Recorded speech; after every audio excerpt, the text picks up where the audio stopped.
Okay, here we are. I am live for the very first time on the I Like to Paint Dolls channel. Very excited about this. Completely last minute plan, but something that I've been thinking about doing for a while now. It's been a bit since I thought about this. I had the idea of doing this quite some time ago, and I didn't know if it was something that I was going to want to do. And so I got to give credit where credit's due, but in order to give credit where that credit is due, I need to find the channel because I'm a bad person and I don't know the name. Anyway, we'll get there. Hello. I've been live streaming on YouTube for over 10 years. This is not something that's new to me, but I am doing something I've never done before, which is, first of all, stream on this channel, and also what I'm going to be doing on this live stream is certainly not something I've ever done before. And so it is a little bit intimidating, but we're not really going to get into the intimidating stuff until the next one. What am I going to be doing? I am going to 3D print and paint a model. I'm going to go through the entire process of doing that, and I'm going to do it live. Now, don't worry. If you're a 3D printing and painting hobbyist, you're probably thinking, well, the printing part's going to be awfully damn boring. No, I'm not going to be live streaming that part. I've seen people do that before, and I'm like, why would you do that? That's the most boring thing in the world. But I guess some people will watch that. Who knows? I'm not one of those people. So that part I will do off stream. But the entire process of slicing the model, getting it all ready for printing, and then once it's printed, the entire painting process, I'm going to do that live. I'm only going to work on this project while I am live here on this channel, and I'm going to do my best to not hit the microphone with my hand like I just did. I don't know if this is something that anybody is going to end up watching, but whether they do or not, I don't particularly care because of why I'm doing this, which we'll get into later on, but we're going to have plenty of time to talk about things. But I do want to give credit where credit's due, and that is to the 3D painter. That shouldn't have been that difficult of a name to remember. This is somebody that I've watched several of his videos, and he commented very nicely on one of my videos. I only have 3 videos on this channel, and we had a little bit of an interaction, and then he commented on another one of my videos, again, very nicely. Thank you, 3D painter. And I asked him, hey, what do you think about doing the live streams? Like, how do you like it? Because he does exactly what I'm doing. And his response was, I'm not going to read it, but it was, he's very positive about it. It's great to be able to connect with the community and all of that. And it's also nice because you don't have to spend hours editing a video. And that is so, so true. My last video that I did, the Supergirl video, I spent an entire Saturday editing that video. It was over 20 hours of footage that I had to condense down as much as I could and then do the voiceover. It was a whole thing. I enjoy doing that. I've been a YouTuber since 2012, not with this channel, but I've been doing this a very long time, and I enjoy the video making process. But doing it live like this seems like it would be a lot of fun too. So that's what I'm going to do. I'm going to do the entire process starting out today with the slicing of the model. I haven't said this on the live stream, but I am not an education channel. I'm not somebody that is here to teach you how to do anything. However, maybe you might watch something that I do and pick up on something, and it helps you out. If that's the case, I'm thrilled. But otherwise, I'm not here to teach you how to do something. If you want to know how to do stuff when it comes to 3D printing, Relentless Storm, I think, is probably the best at at teaching, and then also Ground Affected, because of course Ground Affected. He's the best channel in the community of 3D printing and painting. I don't think there's anybody that would argue that he's the best, not just at painting. There's others that are probably equally as good as him as far as painting goes, but being able to paint a model and then also be able to make a very entertaining video about painting that model, that's something that's very difficult to do. But he is the best at that. Him and Shelf Candy, the best as far as I'm concerned, on YouTube, as far as 3D printing and painting models. I love both of those channels. Shelf Candy, when he uploads a video, it's like a major event in my household. Like, okay, cancel the plans. I'm watching the Shelf Candy video. I'm a dork like that. But anyway, speaking of being a dork, I'm a huge Superman dork. I'm a huge Kingdom Come Superman dork. I'm completely obsessed with Kingdom Come. If you're not familiar with Kingdom Come, it is an instant classic comic that was written back in 1986. It was 1996. Mark Waid wrote it and Alex Ross drew it. Some of the best artwork you will ever see in comics comes from Kingdom Come.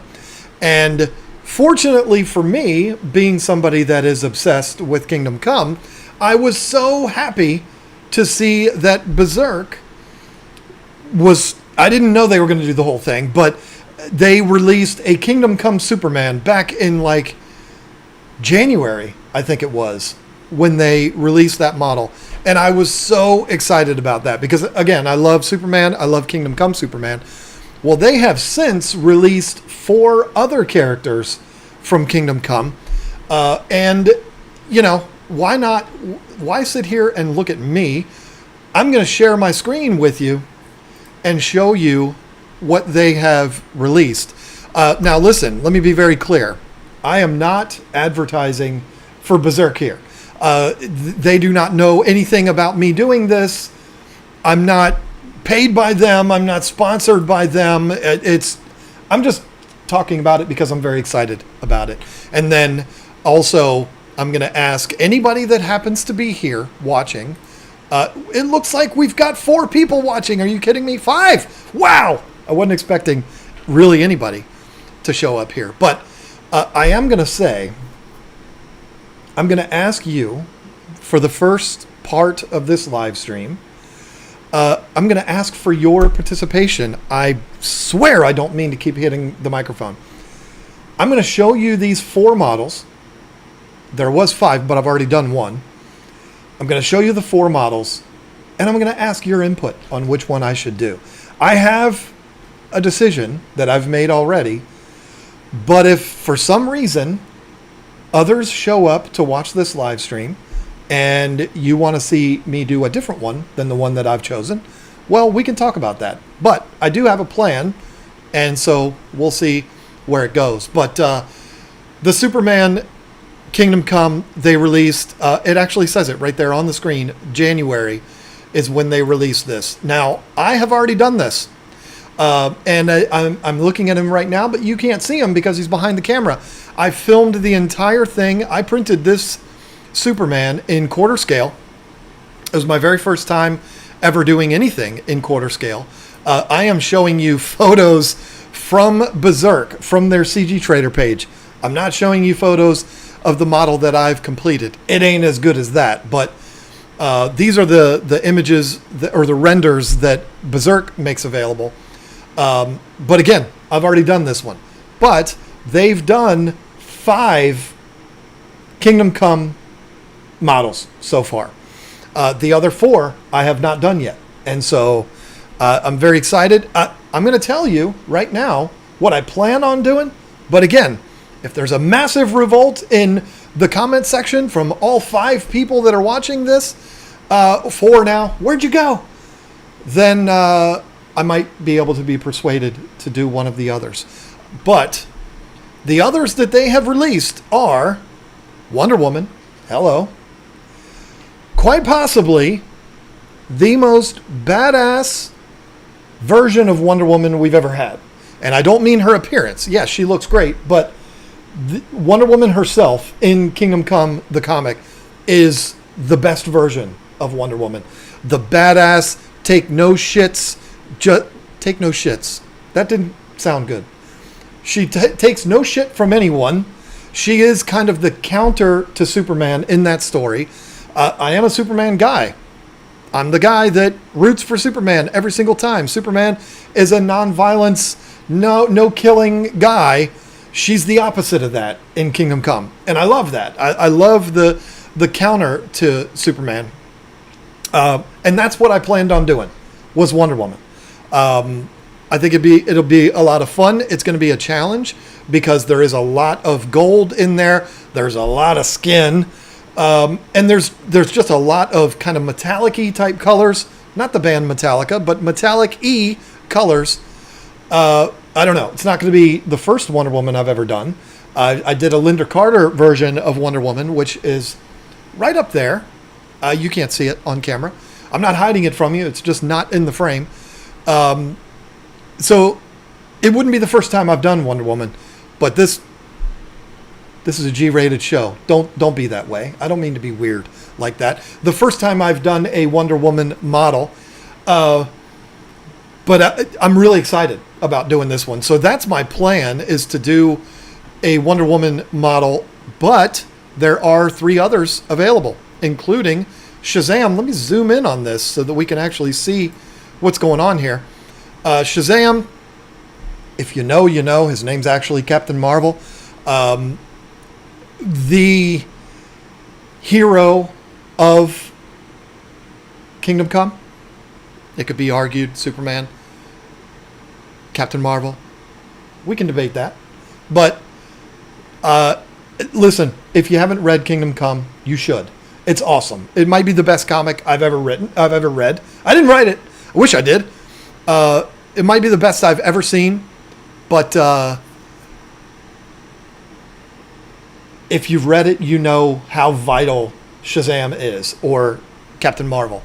And I love this model. I mean, I absolutely love the design. It's fantastic. It's basically ripped directly off of the page from Kingdom Come, where he's standing over top of Superman right before it happens. You know what I'm talking about if you've read it. It's perfect. I mean, it's so well done. Well done, Berserk. I'm a huge fan of Berserk, too, by the way. Like I said, they didn't ask me to do this. They didn't sponsor this. They don't even know this is happening. I'm just a big fan of what they do. I'm a DC guy. They specialize in DC. That's all they do is DC. And so I speak very highly of them, not because I'm asked to, but because I choose to. So we got Wonder Woman, Superman, Captain Marvel. There's also Batman. Of course, Batman, the Holy Trinity. Batman is a huge part of Kingdom Come also. There's one thing holding me back from doing this model, though. And I'm going to do it eventually. But when is that going to be? I don't know. But we'll see. And I'm going to show you right now. I wasn't planning on doing this, but I'm going to do it anyway. I'm going to show you why that Batman will probably be the last one in the series that I do. I'm going to do all of these Kingdom Come models, but that's probably going to be the last one. I'm going to show you why. Hold on.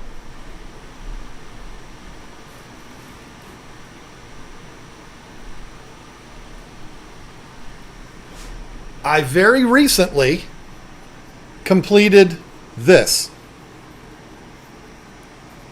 I'm very happy with this. I'm very proud of how this turned out.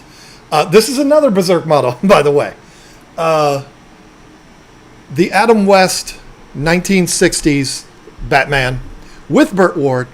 Love it. I had so much fun doing this model. It was such a blast. Now, if you look at the Kingdom Come pose that they did, and then you look at this one, they're very similar, almost identical, except one's Adam West and the other is Kingdom Come Batman. And so, I mean, I just finished this one less than a month ago. So to do another one that's very, very similar to that, I don't know. It's just, I'll probably do him last. Um, is there a way to print a skin tone color? Oh, you mean like on the printer? No. I, there are color resin printers now that print flat, and they would be able to print that color. I don't have one of those. I have no desire to get one of those. But as far as printing a model like this with the skin tone colors, no. Just paint them. It's easy, Joe. It's not easy. Everybody struggles with it. But the skin tone on this Adam West turned out damn good, might I add. But there's like that much skin on the entire model. But anyway, let me go back to my screen here. Whoops, that's not the right one. Wonder Woman, Superman, which I've already done, so we're not doing that one. Batman, Captain Marvel, and then their most recent that they released, the Spectre. I am so, if I'm being honest with you, so intimidated by this one. I was so excited when they released it. I was like, no way. I can't believe they did the Spectre, because he's so critical in the Kingdom Come story. And he's such a cool character created specifically for Kingdom Come, as far as I know, anyway. I mean, I'm not a DC historian or anything. But as far as I know, Spectre was created specifically for Kingdom Come, along with Magog, along with Norman McKay, blah, blah, blah. But this one has me so excited. I'm just intimidated by how to paint it, though, because he's an angel. And so how do you make him look like he's kind of glowing? I don't know. I'll have to figure that part out. I mean, he's probably just going to end up not glowing. He'll just be that kind of really super pale color. That's what it's going to have to be. But, man, I'm excited to do that one. That one's going to be a lot of fun. But, so that's the 4 options. Wonder Woman, Shazam, Captain Marvel, Batman, and the Spectre. And like I said, my intention in starting this series was to do the Wonder Woman model. Because, I mean, if we're talking about Kingdom Come, Wonder Woman, other than Superman, is the most badass character in the whole series. So it's kind of a no-brainer to me. This is making me really nervous. I'm going to put Adam West back here, back in his home up on top of my bookshelf here.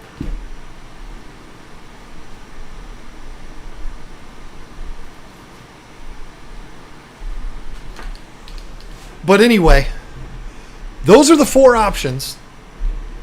I like Captain Marvel, then Wonder Woman, but all are sweet. Yeah, now see, I'm going to be honest with you, Joe. Thank you for being the only one that's putting anything in the chat. I can always count on you, Joe. Joe and I go way back. He's here from KG Tropicals. The dude has never 3D printed anything in his life, but he owns something that I 3D printed and sent to him. But he is a huge supporter of my primary means of making a living, which would be the KG Tropicals YouTube channel. So thank you, Joe, for being here. But anyway, I've already actually sliced the Captain Marvel. We'll call him Shazam because that's what everybody calls him, even though that's not his name. I've already, as a matter of fact, let me do this. I can actually show you. At least I think I can. I'm pretty sure I already did, or it's easily accessible here. Yep. So I use Lychee software. Lychee. I don't care how you pronounce it. And depending on what time of day it is, I pronounce it different every time. But I was already planning on doing the Shazam model. And here it is, already in the slicer. and ready to go. It's just the model. I was going to do the base on my FDM printer. It's not showing the whole screen. So, yeah, that's how excited I am about doing Captain Marvel. I've already hollowed this one out. I've already done all of that. But, this is actually not the final orientation of how I'm going to do everything. But again, if that's what the consensus is, to do Shazam rather than Wonder Woman, we can do that. Because I'm going to, like I said, I'm going to do them all. But this Wonder Woman model is spectacular. It's so good. And I don't know. I just love this version of Wonder Woman. I don't mean to sound like a weirdo. It's not a weird thing. It's just, I love that version of Wonder Woman. That's not the sweet, like, princess. She is a give no fucks badass that will kick your ass if you get in her way. And I love that. So, you know, there you go. It kind of does resemble Gal Gadot a lot, except Gal Gadot's not jacked like this Wonder Woman. But this is the Alex Ross version. I mean, it's very different. Obviously, she just has like a flag covering up her, most intimate of areas on the front and the back. But I love this model, and this is what I was planning on doing. It doesn't cover up very well, does it? But anyway, let's not be weird, okay? Let's be adults here. But I don't know. I don't know which one to do. The Shazam is awesome. She kind of looks like Linda Carter. Yeah, it's like if Linda Carter and Gal Gadot were able to figure out somehow through science to mix both of their DNAs, and then a child were to pop out, that would be her. In the face, it looks a lot like Gal Gadot, but the body, because Gal Gadot doesn't have, you know what I'm saying? She doesn't have some of the things that Linda Carter does. But that's okay, because I was a fan of Gal Gadot's Wonder Woman. I'll say it to your face. I ain't afraid of you. I'll say it because I thought she did a good job. Is Gal Gadot a A-list actress? No. Is she going to win an Oscar for her performance? No, certainly not. But I think she did a good job. I mean, I hated Wonder Woman 1984. I thought that movie was horrible, but I liked the first one a lot, and I liked how she was introduced in BVS. But anyway, so man, should I switch everything up entirely just because of Joe Provenzano? I'm going to tell you what I'm going to do, Joe.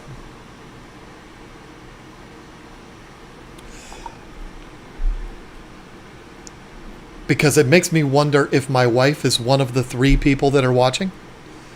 I'm going to get her input. And I'm going to see what she says. And that's the one I'm going to do. Now, if it ends up being Captain Marvel, Shazam, that'll be cool, because I have not done a Shazam or Captain Marvel model. Anybody that's watching this or watches it on replay, that's Shazam's name, is Captain Marvel. They didn't say that in the movies. I liked the first movie a lot. But Shazam was originally Captain Marvel. And his name's Captain Marvel in Kingdom Come. Shazam is the wizard that inhabits him and gives him his powers. And Shazam is what he calls to bring those powers. And boy, does he. So, I love this model so much. And I will certainly do it. Okay. The boss is answering me right now. And her answer is probably going to be Wonder Woman. Because she likes Wonder Woman a lot. That's Wonder Woman. Yeah. I thought this came through late. Yep. She said Wonder Woman, so guess what? That's what we're doing.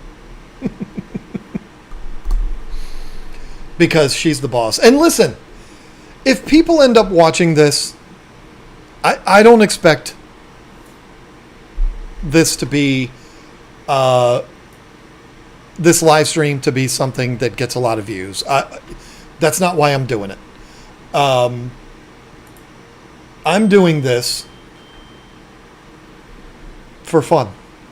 I'm doing this live stream to be able to speak about this thing that I love to do. That's a cool Wonder Woman. Yep. See, Roots and Whiskers. That's my wife. She's the boss. So Wonder Woman it is. Sorry, Joe. But listen, if enough people watch this to make it, if this is something that I enjoy doing, the live stream, and it gets a little bit of traction, I don't expect it to go viral. I don't expect it to do anything like that. I don't think there's any such thing as going viral in the 3D printing, maybe 3D printing, but the model painting world, I don't think there's anything viral about that. So I don't expect anything like that. But if people watch it and enjoy it and engage with it, and it's something that's fun, the whole process is fun, then I'll do all of the Kingdom Come characters on this. And there you go. I only picked Captain Marvel because all that skin on Wonder Woman scares me to paint. But you are. That's true. Okay. So let me start. Joe, are you going to start painting models?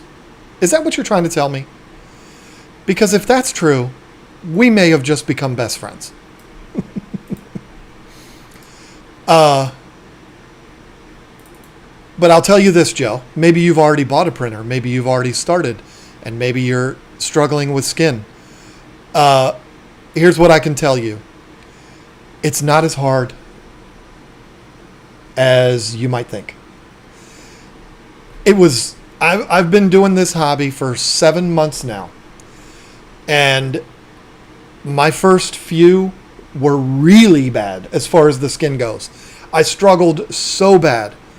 But then it just kind of clicks and you figure it out and you figure out your process. I have my process. I have the way I do my skin tones, and I'm very comfortable with it now. And it's not something that scares me at all. The amount of skin that's on this Wonder Woman does not intimidate me whatsoever. So, you can't see it. Not because I'm hiding it, but because my software only shares one screen. I am pulling all of the... There they are. These are all of the parts for Wonder Woman. Pulling that into Lychee, and we'll start slicing it up. Now, what I'm not sure of yet is whether I'm going to do the base on FDM or not. Because the base is very detailed. Let me get back to it here. I'm looking at it, but you're not. There's a lot of detail in that base. And so I think I probably will do the base in resin also. Even though that's going to make it take so long. But that's okay. I love my FDM printer. It's the reason why I'm in this hobby. But I don't know. I don't know if the FDM is going to pull off the detail that's in this. Yeah, I'm going to do this on resin. But I always start with the figure itself. Normally, I would print the base on FDM. But there's so much going on with this base that I just feel like it's really going to need to be done on the resin. And that's fine. The one thing that this Wonder Woman does not have, which I'm, trust me, not complaining about, is a big cape. What is this big part here, though? Oh, geez. Okay. There's some of that skin Joe was talking about. So, get back on here. Okay.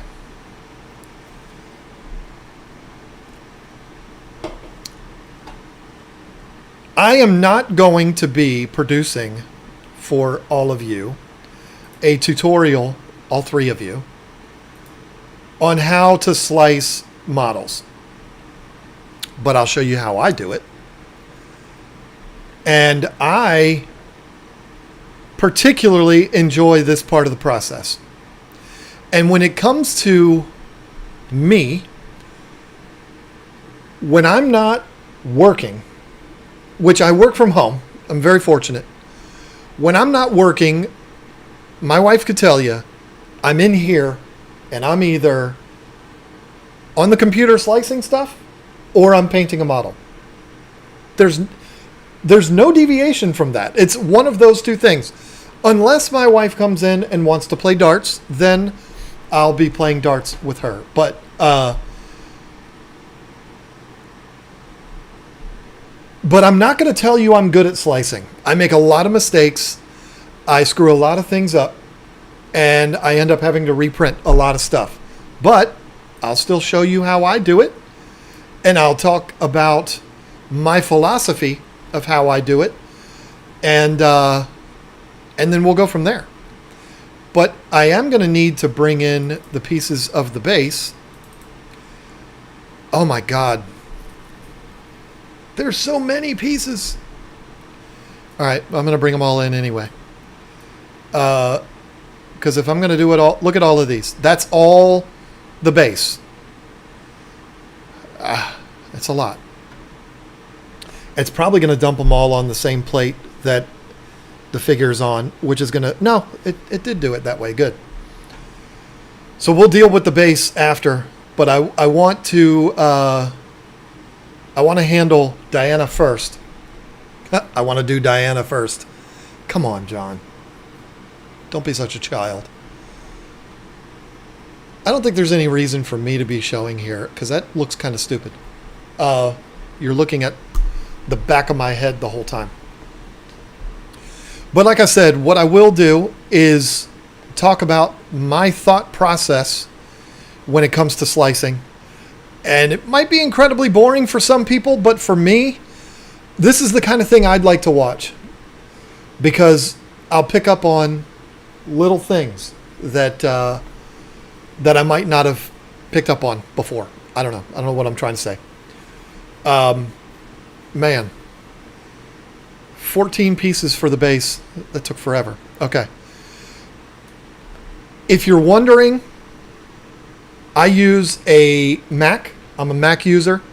My computer is a Mac Studio with the M2 Max chip in it, which does really well with Lychee, but Lychee crashes a lot, and it pisses me off because I forget to save. I don't have the auto save feature enabled. Why do I keep looking at the camera? You can't even see me at this point.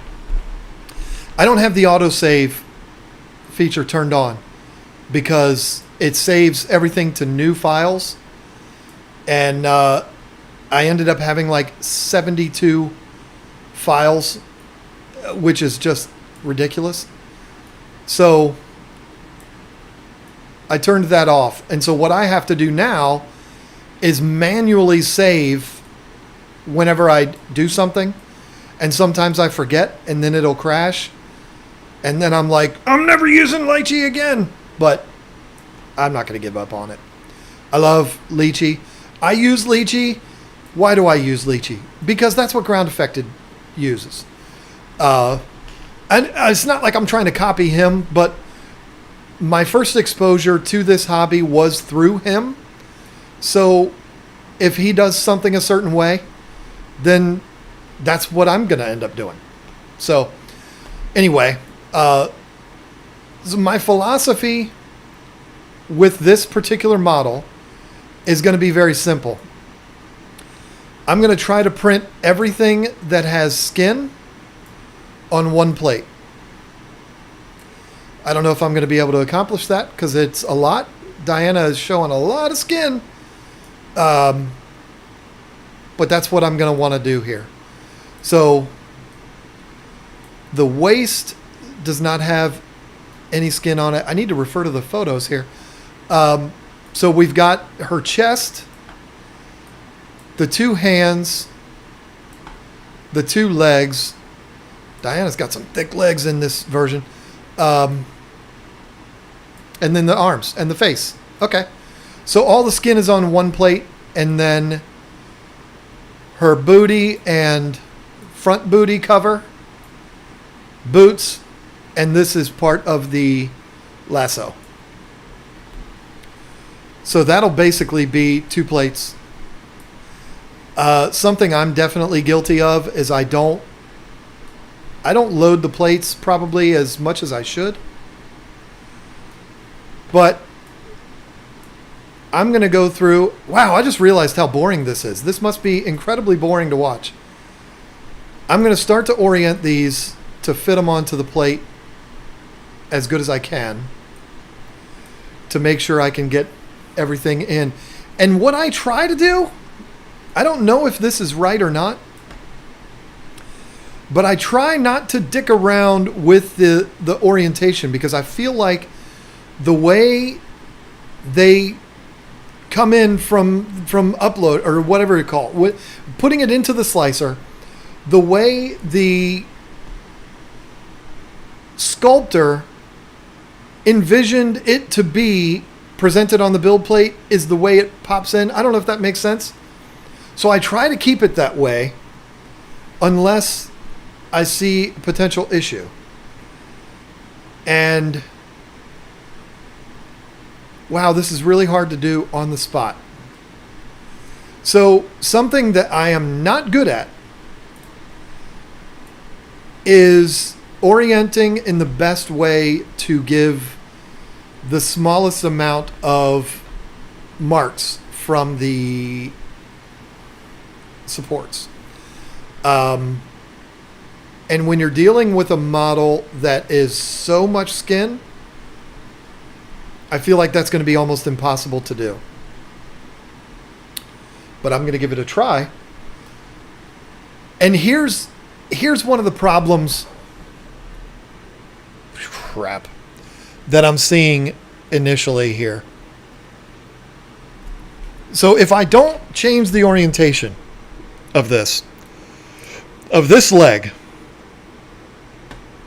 she's going to have support marks all over her ass right there. And it's not like I care if there's support marks on her ass, but it's going to be so hard to get rid of those.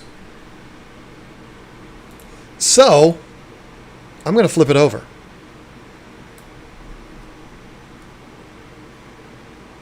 It's probably the wrong choice, but both legs are this way. And I don't think Diana would appreciate... Oh, shit. I don't think Diana would appreciate a bunch of pot marks on her butt cheeks. So instead, I'm going to set it up to where the support marks will mostly be on that key area.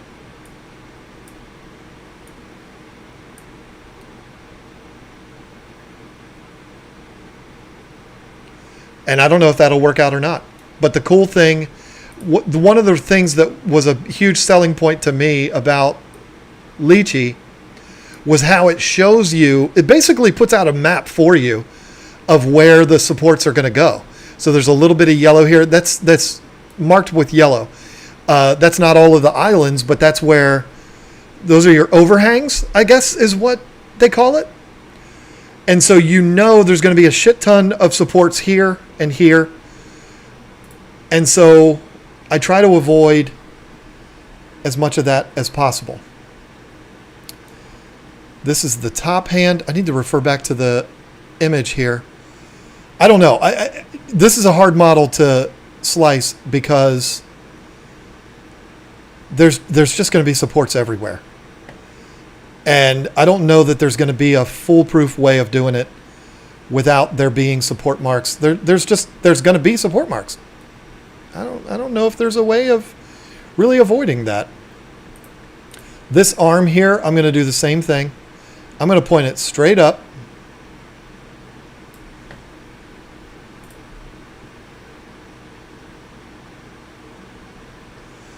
The planning would need to be so strategic. It really is. There's a lot to it. This is, it's a lot more than you would think, Joe. And when I first started resin printing, I had absolutely no clue. I had to learn the hard way. And boy, did I learn the hard way. There's a lot of models that I've done that have a lot of support marks on them. It is what it is. So, as far as the torso goes, I feel like that's going to be probably the best orientation straight out. I did move the head, reorient the head, that is. And the reason why I did that is because if I zoom in on her, you can actually see, again, I don't know if all of the slicers do this, but Lychee does. You can see the layer lines. And you can also see the overhangs where the supports are going to go.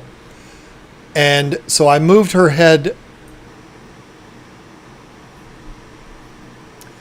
Am I back? I don't know if I'm back to being live.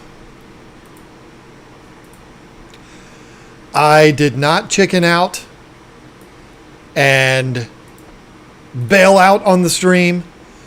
My power flickered. Because why wouldn't it? And it cut the stream off. So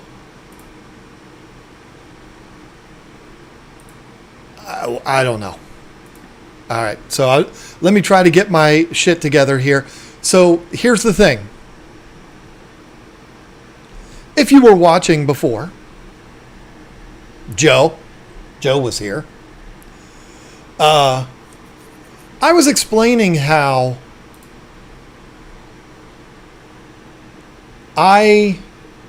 one of the problems that I have with using Lychee is that I turned the autosave feature off.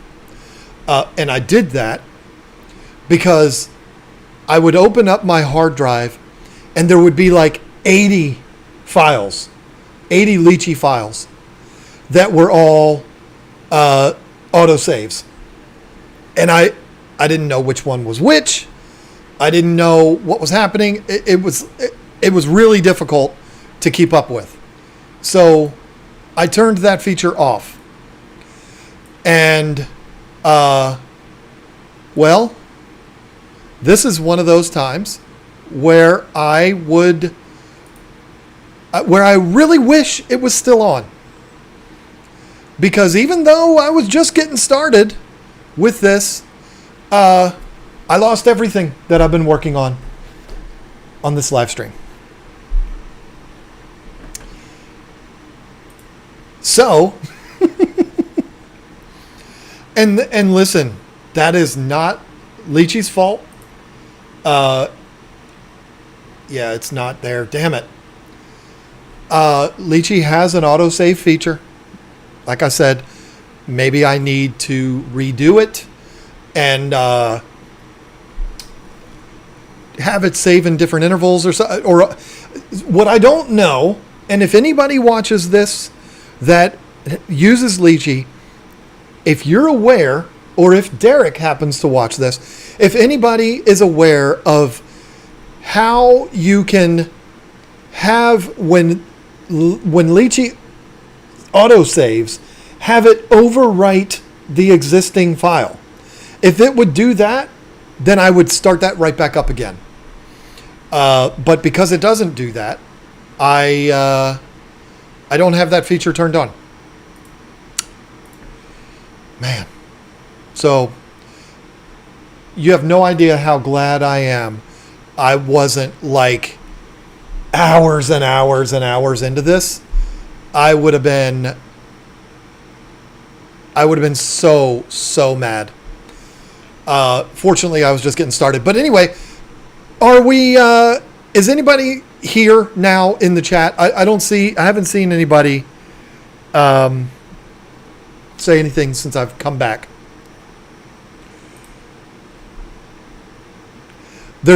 If anybody from KG Tropicals watches this, they're going to laugh their asses off, because I am somebody that's been live streaming since 2015.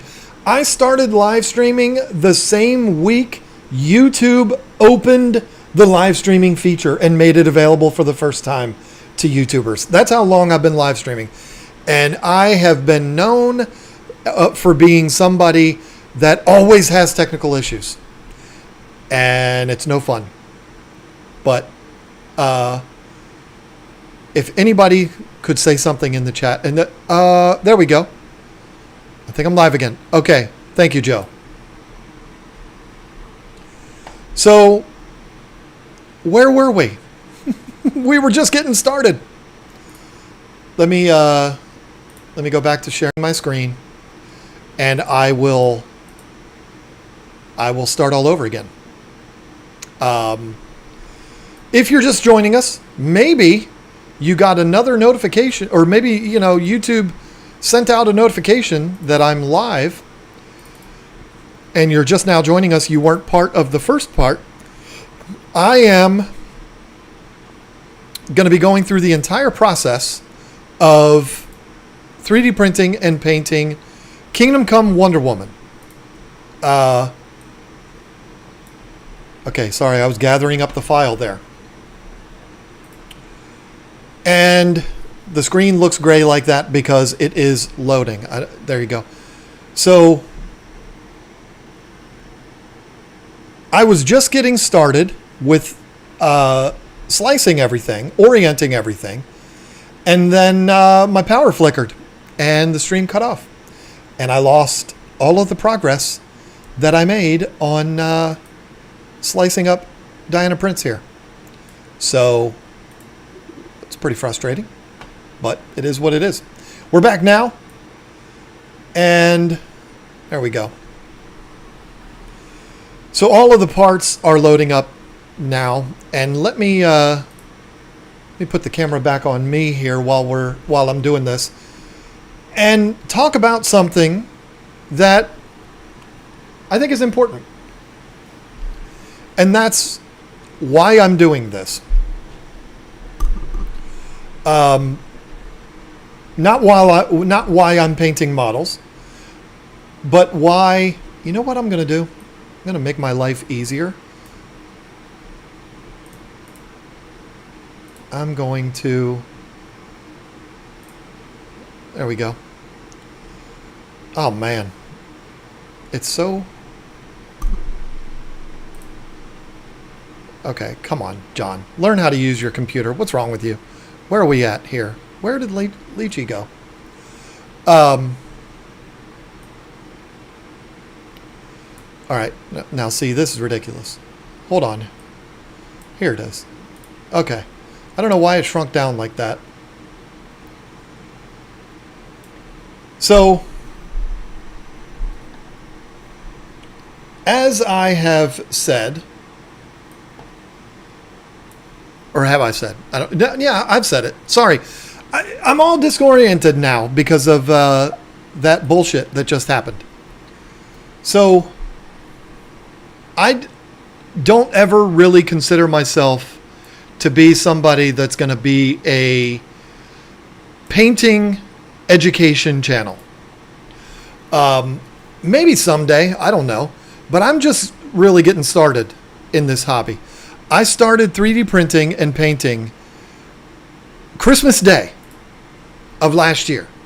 So we're just talking about 7 months, and not even 7 months, 6 months and a few days. So this is all a brand new thing to me. So I don't believe I am someone that's qualified to teach. Do I have experience with color? Yes. Do I have experience with mixing paints and using airbrushes and color theory and all of that kind of stuff? Yes, I do. Because of the way I made a living for 17 years of my life.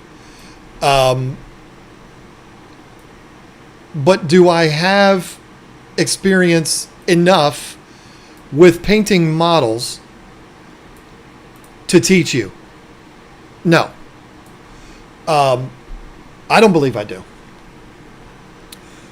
But like I said in the first part of this live stream, before it was so rudely interrupted, I do like watching people do something that I love doing. I love watching that whole process. That's fun for me. Even things that I would have considered boring, not long ago, I enjoy watching now. Like, Ground Affected did a live stream a few weeks ago, and he mentioned possibly doing more live streams, and I think he might have even said something about he was afraid it would be too boring or something like that. And I'm like, no, I would watch that, because I love watching anything and everything that has to do with this hobby that I love so much. I can't see the chat here. Let me pop this out again, because if there are people saying stuff in the chat, I want to be able to see it.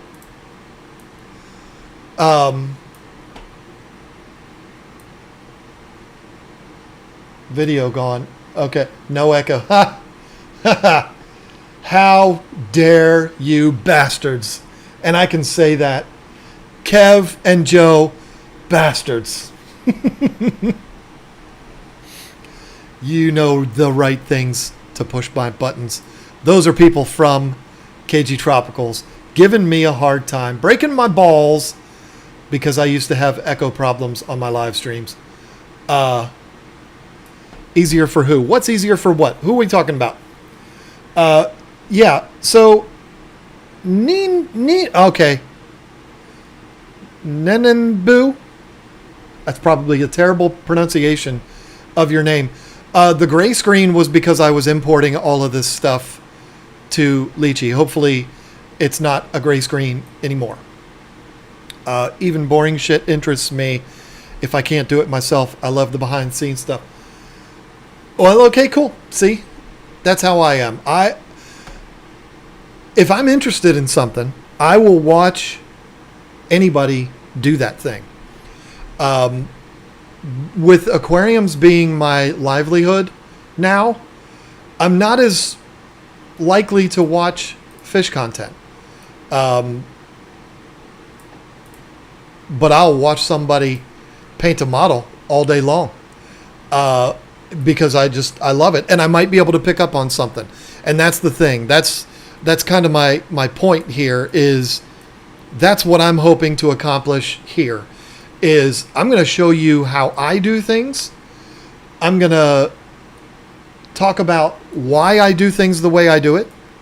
It might be wrong. You may disagree, and that's fine, because I can still learn something too. So I appreciate that. Now, I want to bring, I'm so disorganized here. I want to refer to my reference photos here again. Now, as I talked about before,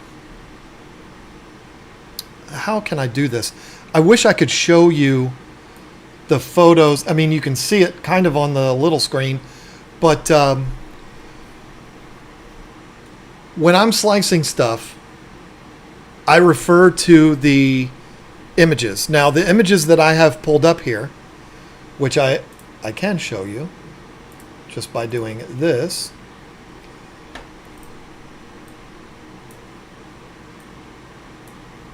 These are straight from CG Trader. But let's go back here. Y'all reading my text messages and stuff? Damn. Oh, look at that. You see Rogue in the background? That is going to be a huge spoiler for a certain someone that may see this. Probably not. But a good friend of mine made the mistake the other day of telling me who one of his favorite characters was. And so when you're in my world and you say who your favorite character is, you're probably going to have to check your mail at some point in the near future, because that character will probably be showing up at your front door. Because making models for someone else is my absolute favorite thing to do. So anyway, what I was talking about, and I can just pull these onto the main screen and show you. Berserk.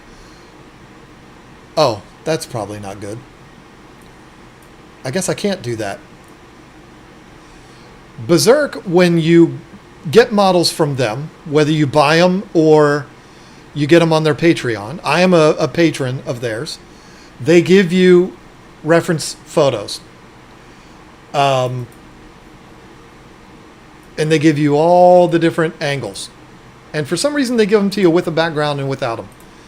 These are the same ones that are on CG Trader. But I usually pull these up while I'm orienting everything. And I don't know, just on that topic, I've heard people in videos talk about orientating things. I think even Derek from Lychee says, like, when I'm orientating models. Is that proper English? I don't know if it is. I think it's when you're orienting. But maybe I'm wrong. I refer to the images. And I do that because I want to determine what areas I'm okay with being full of support marks and what places I'm not. And so as I'm orienting this, I'm looking at the image or the photos that were sent by Berserk. But anyway, back to, see, I get off track. This is why I'm not good at live streaming. Why am I doing this live stream? Yes, part of it is because I like doing this kind of stuff. That's not hard to explain. But also, I feel like okay, this is going to sound so goddamn cheesy, but I'm going to say it anyway. I feel like I have a purpose with this YouTube channel that I did not know I had until recently. And the purpose is not to educate as much as it is to expose. And I'll explain myself here. As somebody that makes a living from a YouTube channel, not this one, obviously. This channel isn't even monetized. I'm not telling you it won't be. If YouTube wants to give me a paycheck for painting models, damn it, I'm taking that paycheck. But this channel isn't even monetized. I'm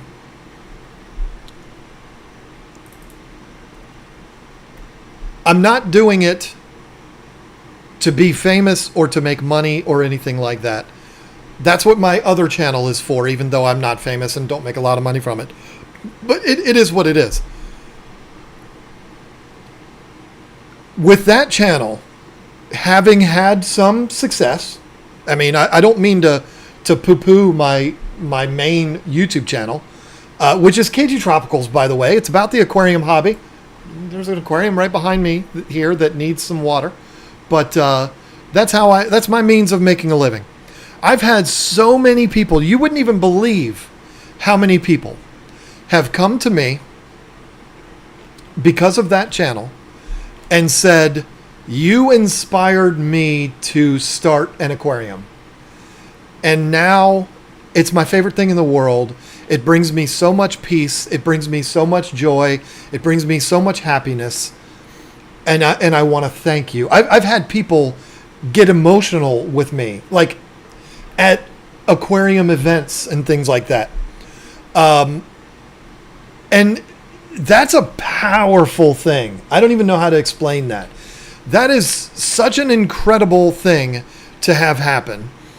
And I've had that happen more times than I can count with the KG Tropicals channel. And my intention with the KG Tropicals channel was never to do that, but it just kind of happened. And so that experience includes such an incredible high you could never imagine unless you have felt that. I know that might sound arrogant, like, oh, you peons would never feel that. I don't mean to say it that way. I'm just saying, when you've had that happen, where people have come up to you and thanked you for impacting their lives, that's a powerful thing. And that's something that has never gotten old for me. Well, what does that have to do with this channel? I'm not trying to claim that I'm going to change people's lives with the I Like to Paint Dolls channel. But here's what I will say. I'm going to try to work on this while I'm talking here, which is not exactly easy to do. If you're following along with the slicing process, I am pretty happy with the orientation right now. I'm going to start hollowing everything.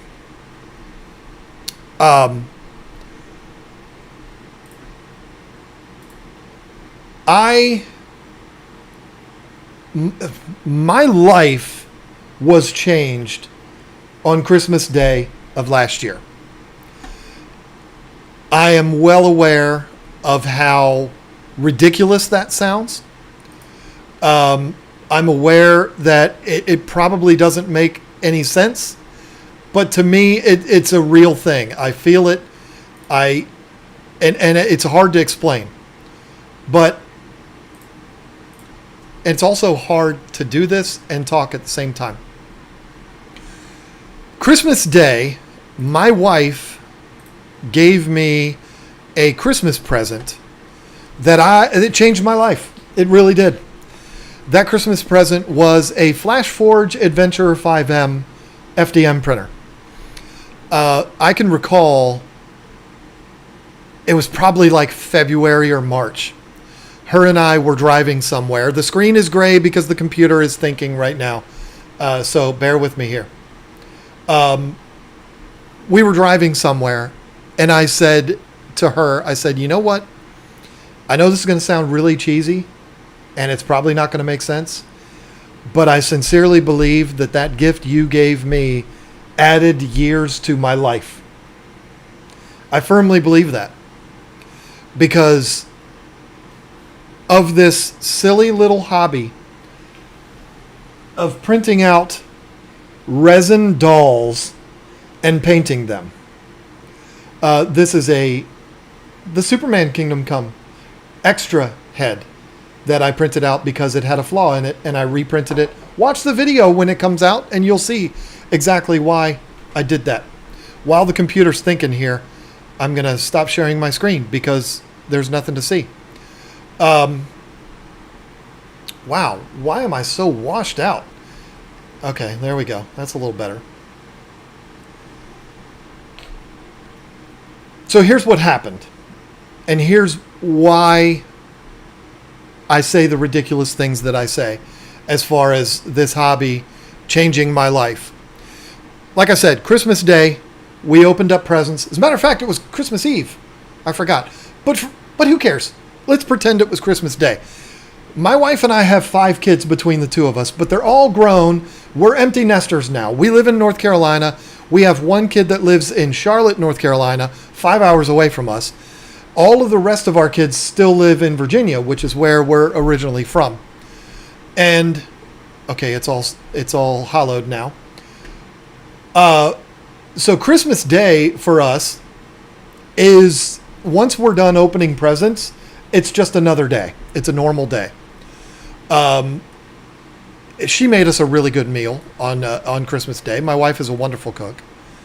So, but after we got done opening presents and doing all of that, we just went off and did our own thing like we would on any particular day off. And I went into my office, the same room I'm sitting in now, and got onto this computer that I'm talking to you on now, and I did a search. And I want to look it up. I wonder how easy it will be for me to find. I want to particularly shout out a channel. Oh man, the 3D painter that I was shouting out earlier is also streaming right now. I'm stepping on his toes. I feel like shit for that. I'm sorry, dude. I did not realize you were streaming. I'm on my YouTube right now, and it shows right there that he's live. And I'm really upset about that because I don't want to step on his toes because I like that guy. But what I'm trying to do here is find for you the name of the channel, the particular channel that I want to shout out, because he was a part of, I think it's this. Welcome to Figure Feedback. Yep. Figure Feedback is the channel that I would like to shout out. That dude is awesome. If you are someone that is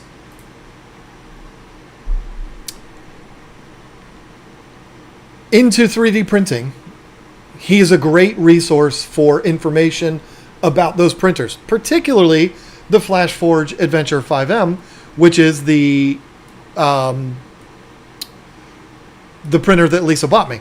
So, Lisa being my wife, sorry, it's hard to not know that people don't know that. I'm going to add my holes now, by the way. I'm going to start out with 5mm holes because they're easier to clamp and not too big for this model. So I came into my office, I did a search for the FlashForge Adventure 5M, and Figure Feedback popped up. And that guy's awesome. His videos, he does a really good job of explaining things. And so I'm watching that. And while I was watching that, I saw out of the corner of my eye, and let me demonstrate here. Oh, and it works out perfectly. Let me share my other screen. God, this is so... People don't even realize how difficult this is to do all of this stuff. Let me share my other screen. So, this is Figure Feedback. And this is the gentleman down here. What he looks like, if you haven't seen his channel. But I'm watching one of his videos, just like I'm doing on the screen right now. And over to the right, where you see my thumbnail, which is a great thumbnail, by the way, I saw a different thumbnail from what you're seeing there. The thumbnail that I saw was from a little channel that you may have heard of. That channel is called Ground Affected. There is a reason why I speak so highly of Ground Affected. Because for one, I think he deserves it. For two, as a well, I almost said professional, and I guess I could say that, and it's not a problem. As a professional YouTuber, I can appreciate when somebody is really good at the whole YouTube thing. And Ground Affected is absolutely brilliant at what he does. But the thumbnail that I saw was we're just having a conversation here, right? So let's go back. Let me show you that screen. And I will show you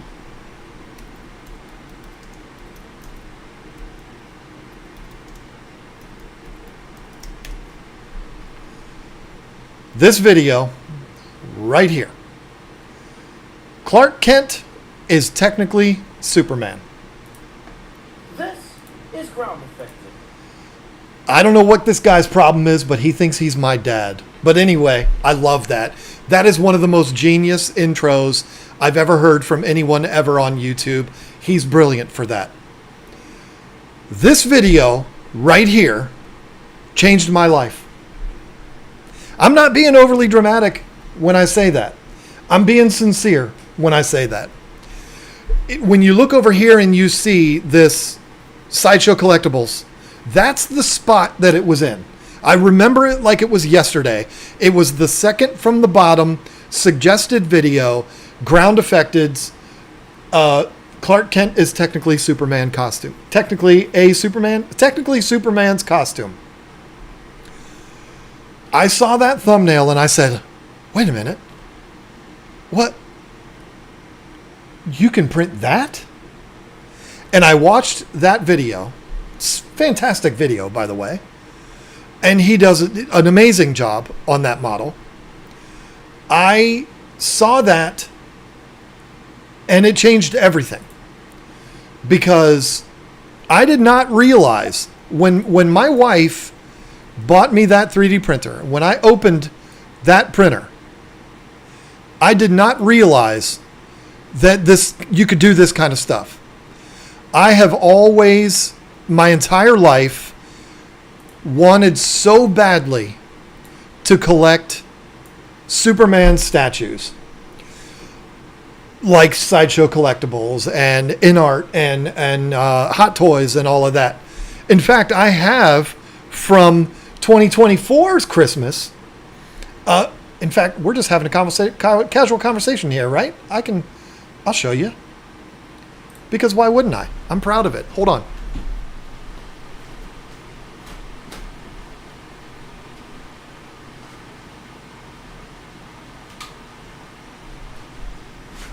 $2024 Christmas, my wife bought me this for Christmas. Henry Cavill, the God amongst men, Justice League, Hot Toys. Best Christmas gift ever until 2025 when she gave me the 3D printer. I have several, you can see them in the background back there. I have several Superman bobbleheads and little figures and stuff like that. Henry's got some dust on him. That is unacceptable. But the big ones, the quarter scale ones, the 6 scale ones, I mean, that Hot Toys was like $360. I mean, it was a lot of money. I ain't got it like that to go out and spend $1,800 on a 3rd scale or quarter scale Sideshow. You know, I don't have that kind of money. I'm not saying it's not worth it. It's definitely worth that much money, but I ain't got it like that. So what is happening here? Why won't this let me do? Okay. So, but I always wanted to do that. And so when I saw that ground affected video, my immediate reaction was, so I could do that? I could be in the Scuba Squad? Like, I could actually print these things with this gift that she just bought me, and I can make my own statues? Like, this is insane. And it was that video that woke me up to that exposed me to the fact that we can do that with these printers. And I had all the stuff for painting already because of my previous profession. Why did that word struggle to come out? I already had an airbrush. I had a Iwata. I already had a little spray booth. I had a lot of paintbrushes and, things. and I had experience with color and all of that, so it was not exactly going to be a new thing to me. But I didn't have experience painting 1/6 scale Superman statues or anything like that. But that video is what exposed me to the fact that this is something that can even be done. And so this is a lot to do with why I do speak so positively and so favorably, and I give over an abundant praise to Ground Affected, because he did that. This thing that I've had people approach me in person with the aquarium hobby, this thing that they've come to me and expressed to me that I inspired them to get into aquariums and it changed their life. I had that experience with Ground Affected. And it was a powerful thing for me. And so this is why I'm doing this I Like to Paint Dolls channel. Those that are here from the KG Tropicals channel probably recall, and they're probably laughing, because they recall me saying, oh, there ain't no damn way I'm ever going to start a YouTube channel with my model painting. I'm not going to do that because I want to keep it for just me. It's something that's special for just me. And I have no desire to do that. And that was true at the time. But it's changed now because, again, I realized perhaps I could have that effect on people. Showing people what I do and the passion that I have for it, maybe I could inspire people like that. Not teach them, but inspire them. And the reason why, when I say my life has been impacted, I'm not being dramatic when I say that. I'm being completely sincere. My stress level is, my wife could tell you, it's so different than it was before Christmas Day of 2025. I've been able to latch on to this and engage in this hobby in my downtime rather than watch YouTube videos that piss me off and make me scared to walk out my front door. And at the time, it couldn't have come at a better time, because Lisa could tell you, I was a mess when I found this hobby. Like I was never like at a point of like, you're not allowed to say that word, the personal delete button. It was never that way. I've got way too much on me to ever be to that level. I've got 5 grandkids, my 5 kids, my 5th grandkid on the way. I've got friends. I've got the best wife anybody could ever ask for. And she's a badass too and super hot. Like, I've got way too much at stake to do something like that. So it was never at that level. But I was pushed to my limit. And I'm sorry if I'm making you dizzy. It doesn't make me dizzy because I'm controlling it. But I was a complete mess. I was not sleeping at night. I was 20 pounds heavier than I am now. I was a disaster. And since starting in this hobby, I just spoiled it. I've lost 20 pounds. I believe when I go to the doctor again, which, I try to put it off as long as I can, I believe he's probably going to lower my blood pressure medication, because I don't think I'm going to need it to be at the doses that it is now, because my stress, I'm still stressed because I'm a human being, but my stress level has dropped so dramatically because of this silly, ridiculous hobby of painting dolls. So that's why I started the channel. And also, on that note, I should probably also mention, because this is how I met in the comment section, the 3D painter. Which again, dude, if you end up watching this, I am sorry for stepping on your toes. I didn't know you were streaming at the same time as me. His first comment on my channel was basically like, what the hell? How in the hell do you have one video at the time? Or no, it was my second video. You have 2 videos and 11,000 subscribers. What the F? He didn't say what the F, but that's what he was thinking, and he knows it. So I should probably take this opportunity to explain that also. I repurposed an old channel, is how I have the amount of subscribers that I do on this channel. I started a channel back in 2016 that was called Kicking Butts. I can't figure out. Okay, so that's all the drain holes I'm going to be able to get on the top of that leg. I will talk more about why I do things the way I do things here in a moment, but I want to get through this little rant here first.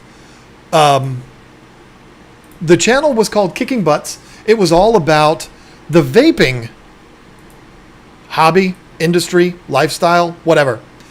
And I grew that channel to a little over 10,000 subscribers back in 2016. And then the United States government ruined the vaping industry. Overnight, the vaping industry disappeared. And so I stopped uploading to that channel because there was no reason to upload to that channel anymore. And I just abandoned that channel and didn't do anything with it for 9 years. And then when I decided I was going to start uploading these silly little doll videos, I was like, well, I'll just use that channel. Why not? And so that's how I ended up with 11,000 subscribers in basically no time at all. And it made it look like I started a brand new channel from scratch and only had one video, the Ozzy Osbourne video that I did, and I had 11,000 subscribers on there. Like, no, it wasn't like that at all. It was repurposing an old channel. So, now, let's talk about the meat and potatoes here of what I'm doing. Hollowing, I have a very easy philosophy when it comes to hollowing. If hollowing is too much of a pain in the ass and the part is small enough, I just don't hollow it. And lychee is very good, but it's also super annoying, these red hollowing holes here, drain holes. If you're not familiar with lychee, I don't know why these red excuse me, red drain hole basically means it's the software saying, hey dummy, that hole's not going to work. That's the gist of it. And in this particular case, on this arm, the reason why it's not going to work is because you can see the hole basically goes into nothing. So I'm going to try to move it over, and I'm also going to try to make it smaller. Said no man ever. There we go. So as long as that stays gray, it should be good. As a matter of fact, that's probably about as high as it can go. Yeah. So I'm going to leave that alone. I used to go really heavy with hollowing holes or drain holes. And then I had a model print really shitty. It was the John McClane model. And so I stopped. I stopped going overboard with hollowing or with drain holes. And I also I don't like filling drain holes because that's just too much of a pain in the ass. And so when I look at this arm here,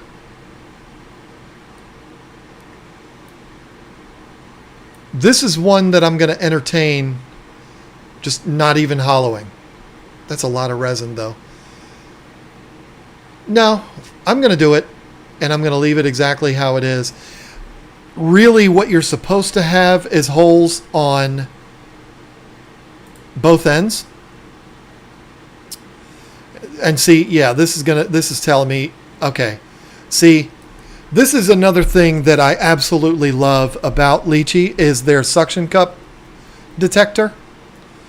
All of this yellow right here is telling me that this piece is going to be one gigantic suction cup, which means there's a very good possibility that it'll pull right off of the build plate.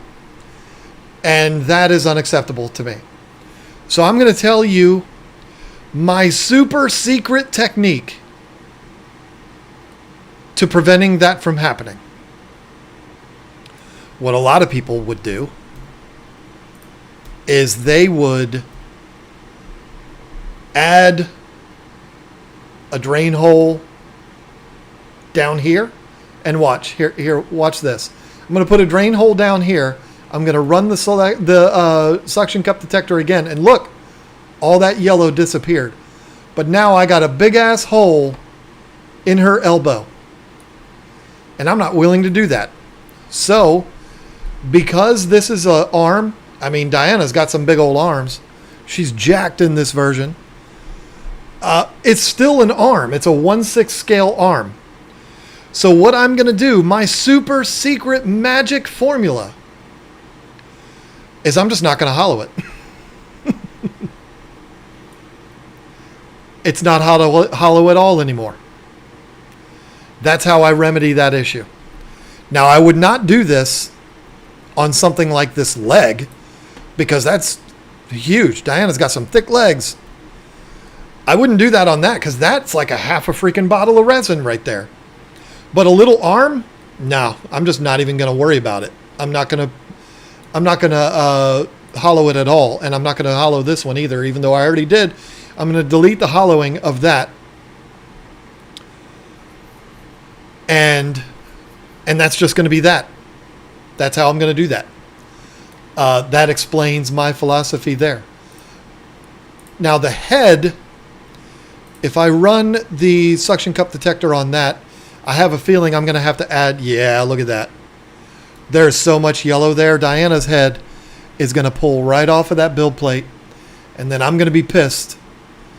And so we can't have that. So I am going to refer to my images again. And I'm going to figure out the best place to put a drain hole in Diana's hair.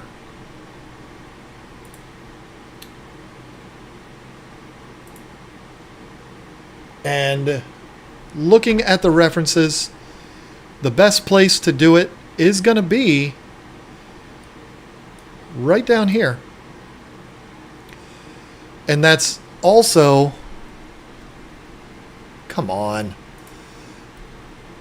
The way my mouse is set up, I don't have an easy way to zoom in on this. I'm going to put that, it may work, it may not. Yeah. Put a drain hole right down in there. And then run the suction cup detector again. And there we go. I'm going to even move it down. I do not try to eliminate 100% of the yellow suction cup potential. Although that one, damn it. I'm going to do it. The cool thing is with this being in the hair, it's going to be easy to fill and you're never really going to see it. That's a 2mm hole. Yeah, that's going to be good. Now, if you're not somebody that 3D prints, you have no damn clue what's going on right now. I'll do my best to explain. If you think about the way this model is going to print, it's going to print upside down, and it's going to be hanging from the build plate. I'm going to be adding supports to all of this, which will hold it onto the build plate. But if there's a suction cup, basically think about it like putting your finger on the tip of a straw and then lifting it up. It holds the liquid in the straw. And then when you release your finger, all the liquid falls down. That same thing is happening here. And that pressure of the suction pulling on the model can pull it right off the build plate. And so Leechy is brilliant in that it will show you when there's a high potential of that happening. And so the way you alleviate that is by taking your finger off of the end of the straw, which would be adding these holes. The holes serve two purposes. One is that, and the other is also because these are hollow, when the print is done, there's going to be liquid resin that gets trapped inside of this. Not a ton of it, but it'll be in there, and it allows alcohol to go into those holes and clean that alcohol out of there. Because if resin is trapped inside of this model, it will expand eventually and it'll crack the model. I have not had that happen yet because I put a lot of drain holes in. And because Leechy does such a good job of telling me, hey dummy, you got suction cups there. You need to put drain holes in so that you don't have your build plate or have your print fall off of the build plate, and also be able to clean your model out. I don't know if any of that makes sense, but I hope it does. These legs should be good as far as suction cups go. Yeah, there's one small one down there at the bottom, but I'm okay with that.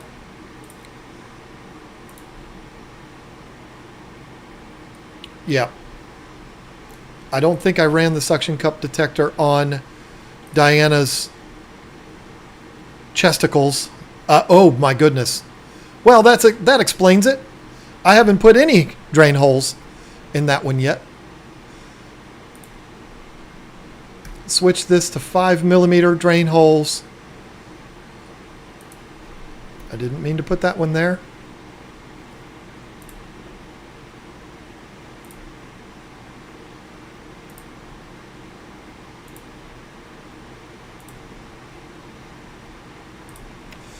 These drain holes also serve another very substantial purpose, and that is to install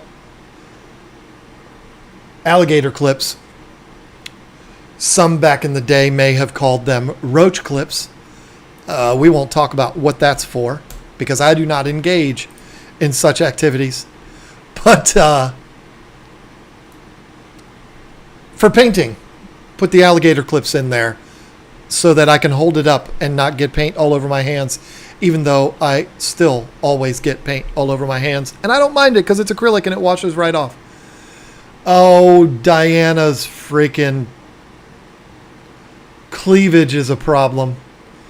I do not want to put drain holes in her boobies because, oh man, I do not want to defile. I'm such a weirdo. Damn it.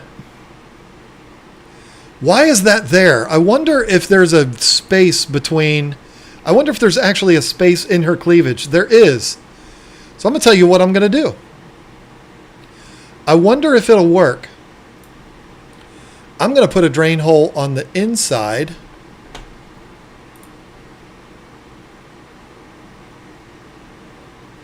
I'm probably going to have to adjust the depth of it. No, I'm not. Let's see if that fixes it. Oh, would you look at that? Would you just look at it? That was a genius move right there. This is another thing. I don't know if Chitubox does this, if Chitu Box will give you the interior view, it is really disorienting at first and kind of hard to get used to. But I love the fact that you can use the interior and exterior views to be able to put drain holes in. That. Okay. This is probably really not fun to watch. But maybe it's interesting for those that are... Cleavage is a problem. Did I hear that right? I'm a grown man. I'm going to tell you, cleavage is a beautiful thing. But when we're trying to prevent suction cups, Kev, cleavage can be a problem. Kingdom Come Wonder Woman shows a lot of ass, but she doesn't show a lot of cleavage. Alex Ross was very conservative in his artwork. So Diana usually is depicted with giant breasts and a lot of cleavage showing in the comics and stuff like that, which is why, don't get it twisted. Wonder Woman is not a character that was created to bring girls into the comic book world. No. Diana Prince was made for men. You're just going to have to deal with that because that's just the truth.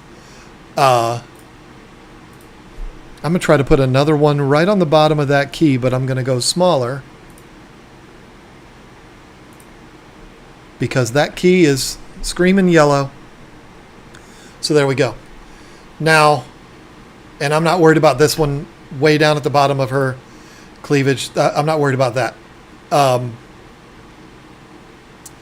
think we should be good.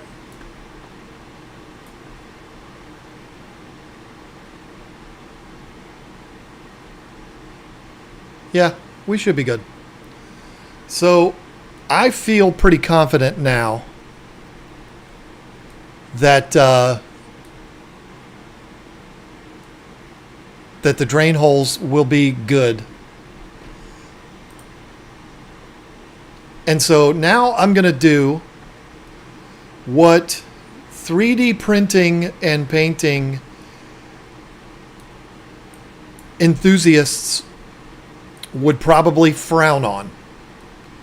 But I'm going to do it anyway because this is my model and not yours. And because I've had success doing it.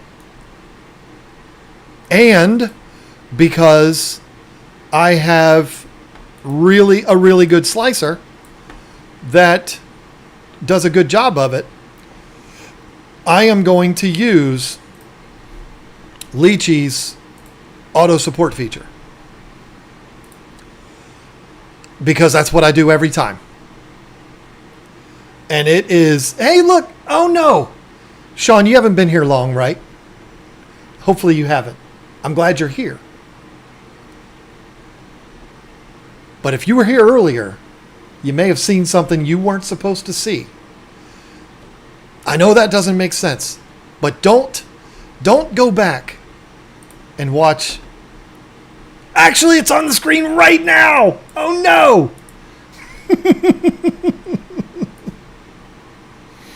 There, it's not on the screen anymore.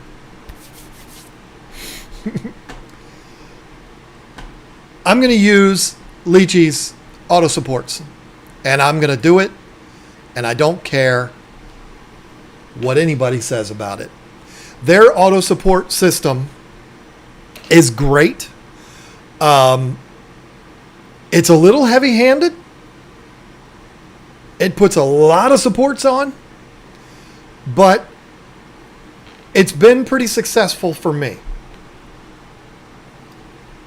Now I'm going to imagine. Good, Sean, don't go back. But that's so cool that you're here. I'm so excited that you're here. But yeah. You're going to have something showing up in the mail soon. It's not done yet. But I'm going to need your address because I don't have your address.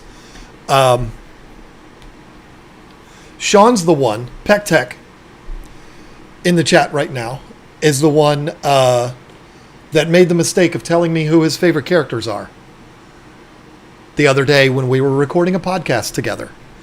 And when you do that in my world, you end up getting a surprise at your door at some point. I don't know if you can see it while this is all just, while the auto supports are doing its thing. That Hulk right there is not for you, Sean. That's not for you. That Hulk is, I made for somebody. I made 2 of them. There's the other one right there. I'll have a video coming out of that very soon. I made 2 Hulks, one for me and one for a special someone. Not you, Sean. You didn't say anything about liking the Hulk. As a matter of fact, I'm pretty sure I even talked to you about those Hulks that I was doing.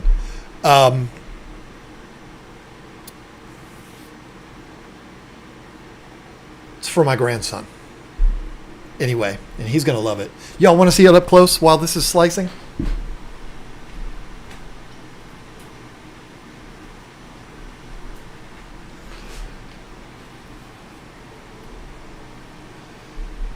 Super happy with this. Super happy. And hopefully my grandson is too.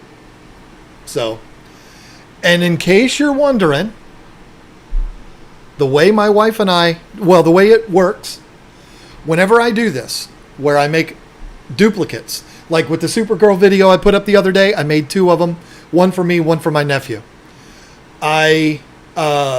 I have my wife come in when I'm done, and I say, okay, which one's better? And she picks which one's better, and that's the one that gets given as a gift. And so, in her opinion, this Hulk is better than the other one that you see right there. So that one's mine, and this one is for the grandson.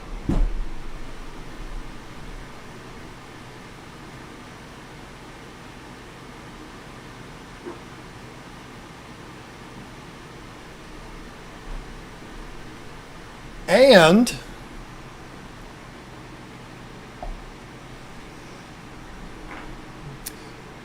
the Lychee is still auto-supporting itself. So as soon as it's done, I will go back to that. But this model right here, I have not touched since I printed him. But this is the most excited I've been to do a model that's not Superman. And if you don't know who this is, we could probably not be friends. And I printed this before I saw the movie, by the way. I've been a fan of this man my entire life. And there may be people who see this video when this gets done and have a problem with it. Fuck those people. I don't care about those people. Because this guy is a god to me. And I don't believe he did the things that he was accused of. And I'll say it to your face. I'm going to put him back so he's safe.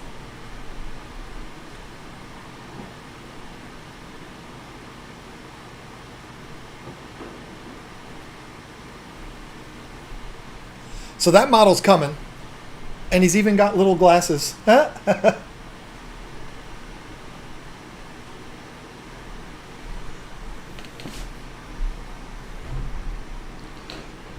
model is third in line.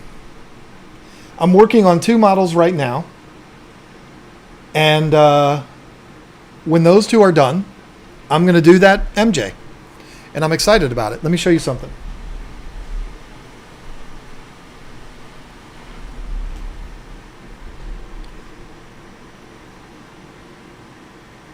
You should be able to tell who that is. If you can't, Well, again, we probably could not be friends. I just painted the skin last night. And painted the skin on another one too. But anyway, this is fun. This is casual. I'm enjoying myself. I hope that shows. See, just to show you, this is still thinking. It's at, okay, there we go. Perfect timing. So, Lychee has now done my supports for me. If you're a Lychee user, if you're not using auto supports, you're probably saving a lot of resin because, as you see, it is pretty heavy-handed. But I think the reason why it's heavy-handed is because it wants you, Lychee wants you to be successful with your prints. And so it can be heavy-handed, but I'm okay with that. I would rather use the extra resin and have it print successfully than waste a bunch of resin. Now, a couple of things. The first thing I'm going to do here, the first thing I always do, I have kind of a routine. I did exactly what you've seen me do so far. I hollow everything. I hollowed a 3 millimeter. I think the default is 2, but I go to 3, and I don't know why. I just do. So my outer walls are 3 inches thick. 3 inches thick. Yeah, really. 3 millimeters thick. And then I do all of my drain holes. And then I do the auto supports. And then I go through and I check for what Lychee calls proximity errors. And again, I don't know if this is something that Chitubox has. And you can actually set this to show only the supports that have proximity errors. And what the proximity error means is that it has conflict with another support somewhere. So all you really have to do is grab each individual support and try to reposition it until it turns white. And I believe this support, the reason why it's red is because it's hitting the hair right there. And so I'm going to show you my solution for that. It's the same solution as hollowing becoming a problem. I just delete it. And this is how I've been doing it. See, if I adjust it and it goes to white, now we're good. This is how I've been doing it. If I can't get it to not be red, I just delete it. But usually it just takes a little bit of moving that support around to where it's no longer in conflict with another, and then it goes fine. And on something like this, like the hair, there's a lot of proximity errors. And it makes it tough. It is particularly tough to do on a live stream in front of 66,000 people. KG Tropicals fans get that joke. There's not even going to be 66,000 people that watch this even on replay, which is why it's funny. So this is my process. And that one's not going to work, so I'm just going to delete it. Now, I'm going to do something real quick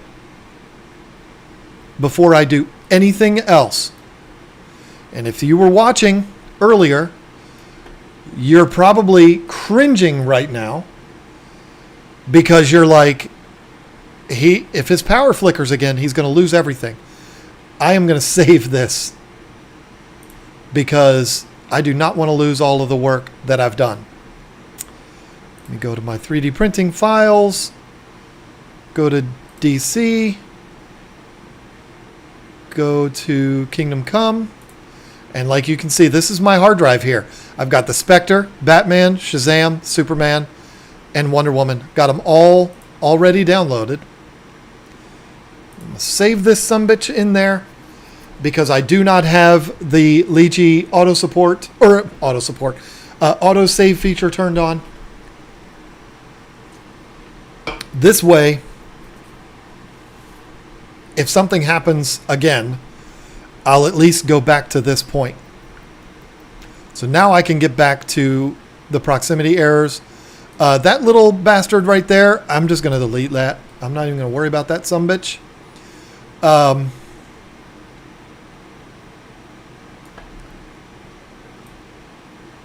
This hair is going to be really difficult to get off of the supports. When I printed that Michael Jackson, I printed his head twice because I broke his hair when I was removing supports on the first one. And I broke the little microphone. It pissed me off. So I reprinted the head. So now what I do here, once I have all of those done, I go back up here and I show only supports with proximity error again. So now if I don't see any on the head, I know I can move on. But I'm also going to show the interior version, which it does not have any in there. So the head is done. Now I'm going to go back to select all. I'm going to show the proximity errors on all of them.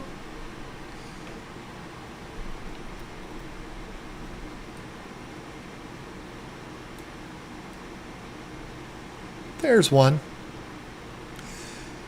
This might be a very boring process for a lot of people. I'm sure it's boring to watch, but it's not boring to me. I don't know why. This is a very therapeutic thing for me, and I don't mind doing it, not one bit.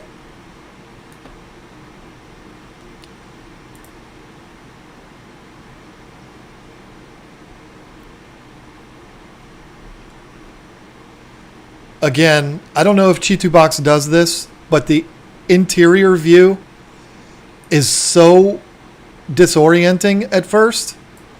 But when you get the hang of it, it is amazing to be able to do that. So I think we're good. This is the interior view, which probably looks very weird. Looks weird to me too. But the model has supports on the inside too. In fact, I will go back here and I will go back to showing all supports.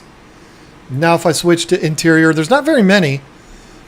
And I've always kind of worried about that because there's not a whole lot of supports on the inside, but I don't have a lot of models caving in on me or anything like that. So I don't know if I'm doing that wrong or what, but it's always worked out for me. So that's how I do it. Oh, wait a minute. No, we've got a big conflict here. We've got a big problem here. I never printed in resin. Are supports hard to remove? No. They're not hard to remove at all if the settings are right. The very first resin print I did, I didn't know at all I still don't know what I'm doing, but I really didn't know what I was doing then. I had my exposure settings all wrong. There is nothing comparable to exposure settings to FDM, which I know you're very familiar with, Sean. So I don't know how to compare, but the exposure is basically how much light how long the UV light is exposed, and it cures it harder, blah, blah, blah. I had it way overexposed and it was curing way too hard, and the supports just would not come off of the very first print that I did. I had to, do some YouTube and figure out what the right exposure was. And I was able to get that taken care of. But now I actually, which model? Oh, It might have been yours, as a matter of fact, Sean. There was a particular model that I did within the last week where I pulled my phone out and I actually removed the supports with one hand and filmed it while I was doing it. And so, if you get your settings right, they're not hard to remove at all. They just peel right off. But you do have to be careful. If you have a Michael Jackson model, let me show you this head real quick.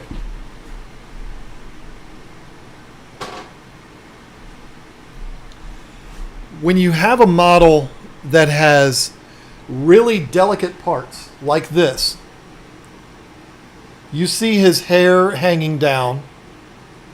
The hair is just dangling there. And then this little microphone.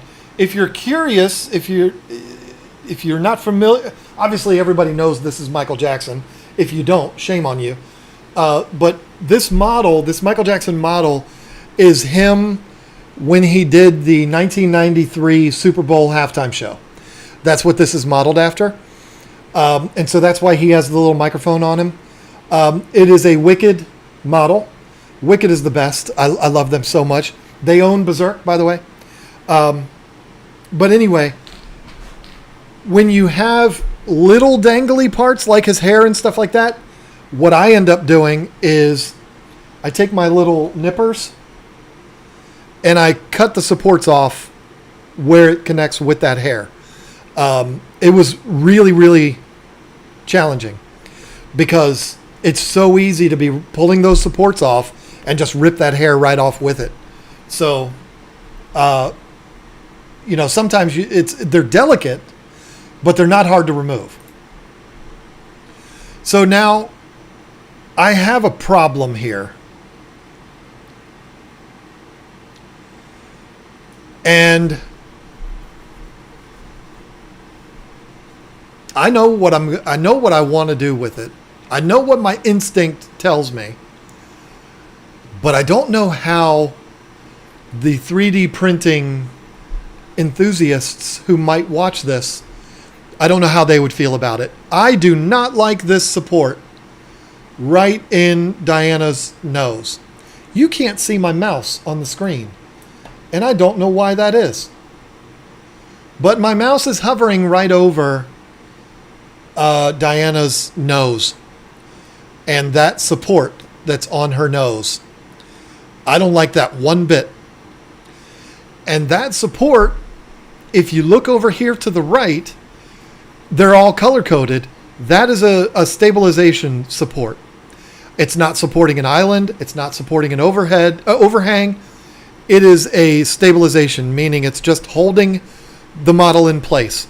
So that support is going to pull off really easy and should not leave a mark, but I'm not going to risk it. And what I'm going to do, this might seem blasphemous. Oh, I know why. No. There you go. Now you can see my mouse. This support here that's white, that's right on the side of her nostril, that's going to be a bitch to try to fix that if it does leave a support mark. So what I'm going to do, come on, grab a hold of it, girl. I'm going to move it to inside her nose. If it'll go. It might not go. There we go. Ah, come on, you bitch. Now that put it on the other side of the nostril. I want it to go. I want it to be a booger in her nose. Come on. Get in there.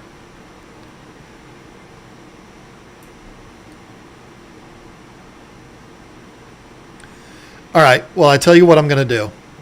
Since it won't go in her nose, I'm going to put it right up here on the ball of her nose, which may seem really stupid, but it'll be a lot easier to repair. I can fill it. If it leaves a mark, I can fill it with resin, and it'll be really, really easy to repair. This one over here is actually on her sideburns. So it won't be a problem at all. If it does leave a little mark, it's not going to be a problem. Berserk included a ton of texture on her face. So even if this one did leave a mark, it probably wouldn't have even been noticeable. but I still wanted to get that one out of the way. Look at this sculpt, y'all. Seriously. Look at that. Are you kidding me? Like, with the eyes and the eyelashes and all of that, that is bananas right there. This is why I love Berserk. And this is why I talk about them all the time. Yeah, I am biased because I am a DC guy. Berserk is just the best. I love them. I know, and the only reason I know is because I hear Ground Affected talk about it all the time. I guess people in his comment section complain when he promotes Patreons. I'm not one of those people because I am a subscriber to 3 Patreons. And I believe, I don't believe, I know for a fact, I've gotten way more than my money back by following those 3 Patreons. The 3 that I follow are Berserk, Wicked, and most recently, Tanuki. Tanuki is the one that did this one, by the way. It's John Wick. And it is fantastic. In fact, you know what? I think this will be a good little segue here. Oh, here, look, I didn't even show you. Here it is. Let me put it on here and then share my screen again. This is the John Wick model from Tanuki. Awesome. I've got him about halfway done. And when I do, I actually considered doing this model on live stream. But anyway, I'm going to experiment with a little OSL on this model. And I'm really excited about it. Object source lighting. Except I'm not going to use purple and blue like they did. I'm going to use red and blue because that's more accurate to the movie. But I want to take a second to give you all a little bit of a hack. If you are someone that frowns upon the idea of paying money to follow Patreons. First of all, I am not sponsored by any Patreons. None of the Patreons know me. Wicked actually shared my Ozzy Osbourne video, which I was very appreciative of because it got a lot of views. And so I very much appreciate them doing that. But that was after I did the video. They shared it. It wasn't like they sent me that model to do a video on. Why would they? My channel's brand new. I pay Wicked, Berserk, and Tanuki. Wicked is $13 a month. Berserk is $10 a month. And Tanuki is $20. But I want to let you in on this little hack that if you're somebody like me that is constantly printing, it'll be absolutely worth your money. And it'll be a valuable hack to you to do this. If you're somebody that prints 2 models a year and paints 2 models a year, this wouldn't be worth it to you. But if you're somebody like me that is printing a model, already has, or not printing a model, painting a model, already has the next one printed and is currently slicing the next one, like, I don't ever want to be without a model to paint, then this little trick here is going to be a gift, and you're welcome for this gift. Go to Patreon, create a free account on Patreon. It's just like creating a YouTube channel. Not a YouTube channel, but getting a YouTube account. It's free. You sign up for it and you get it. And then go to all of the studios that you hear Ground Affected and Shelf Candy and Relentless Storm and Greedy 3D and all of those channels that you love so much. All the Patreons that you hear them promoting, search for them on Patreon and sign up for their free memberships. I'm pretty sure they all do it, where you can have free access to their Patreon, but you don't get anything. What you get is notifications of what they're doing. And this John Wick is a great example of implementing this plan. I was not a paid follower to Tanuki until they announced that they were doing this John Wick model. Not because I'm not a fan of what they do, but Tanuki, the majority of what they do is models that I don't have any interest in. Like anime characters and things like that, which are awesome. They're really cool, but I'm not into that stuff. And you're not going to see me doing that kind of stuff on the channel because I'm 52 years old. I'm not interested in One Piece and Berserk, and not Berserk the Patreon, but Berserk the anime, and Jujutsu Kaisen and all of that kind of stuff that my kids are into. I'm not into that. So I never became a paid member to Tanuki. But they put up a post on their Patreon, which I got because I was a free member, announcing that they were doing this John Wick model. And I said, oh, okay. All right. Well, let me dig into this a little bit further. And I went on to their Patreon, which you can see everything. You just don't have access to it. You can't download the files. And I looked at their previous month's release. And on that previous month, they had a Darth Vader. Come on, of course. They had a Master Chief, which is, I've never played Halo, but my oldest son was completely obsessed with Halo. And I was like, okay, well, Master Chief, that'll be a future birthday present. Perfect. So Darth Vader, Master Chief, and then a Kratos, which God of War is one of my favorite video games ever. So I'm like, okay, so there's those three models there, plus I'll get the John Wick. Let me look at their welcome pack. And in the welcome pack, they had a Spider-Man and Venom diorama. And then I feel like there was one more. Oh, a Deadpool. They had a Toon Deadpool, which is like a cartoon version of Deadpool.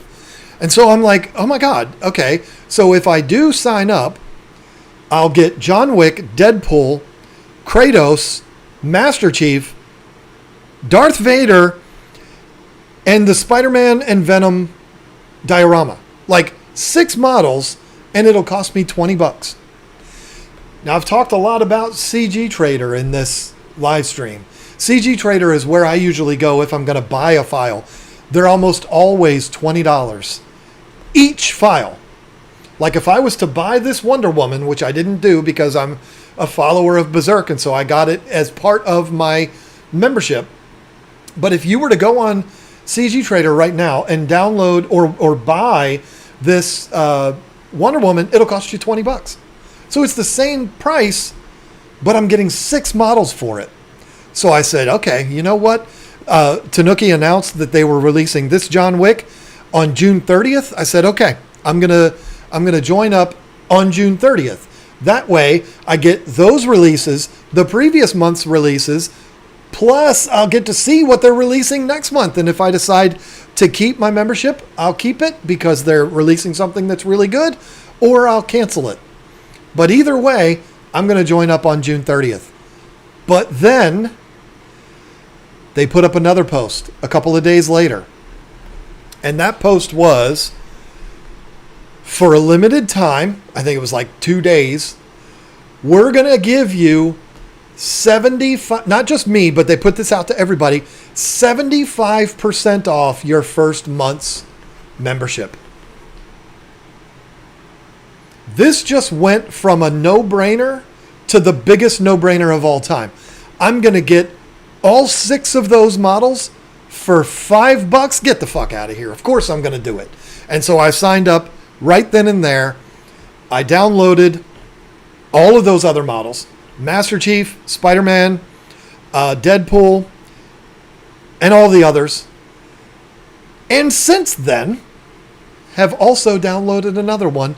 But it's a secret because the person I'm doing it for is in the chat right now. So I've gotten 7 models for $5. There's another thing. And this is something I've taken advantage of twice. You see that Hulk, right? And you see that Superman. That is the David Cornsweet Superman. And you can't see it because Michael Jackson's legs are in the way. But there's Crypto on that model too. Awesome. I had my eye on that one for a while. Entirely printed on FDM, by the way. Sean, that's for you. You can get away with a lot with FDM. You don't have to go resin. But something that Wicked does too, which is awesome, and I've taken advantage of twice. They will put up a post on their Patreon and they'll say, for the next 48 hours or for the next 30 days or whatever it is, this month's special is pick 5 models that are from the past, and we'll give you those 5 models for $20. This is only available to patrons. And they'll give you a list, not a list, but it'll be like photos of like 125 models to choose from. One of them that they did when I got that Superman was a Justice League. So this was through Berserk. So it was pick 5 Justice League members for $20. So I got that Superman. I got that Flash, which I don't know if you can see him. That Flash right there. The Wonder Woman. No, the Wonder Woman was free. What else did I get? The Henry Cavill, which you can't see right now.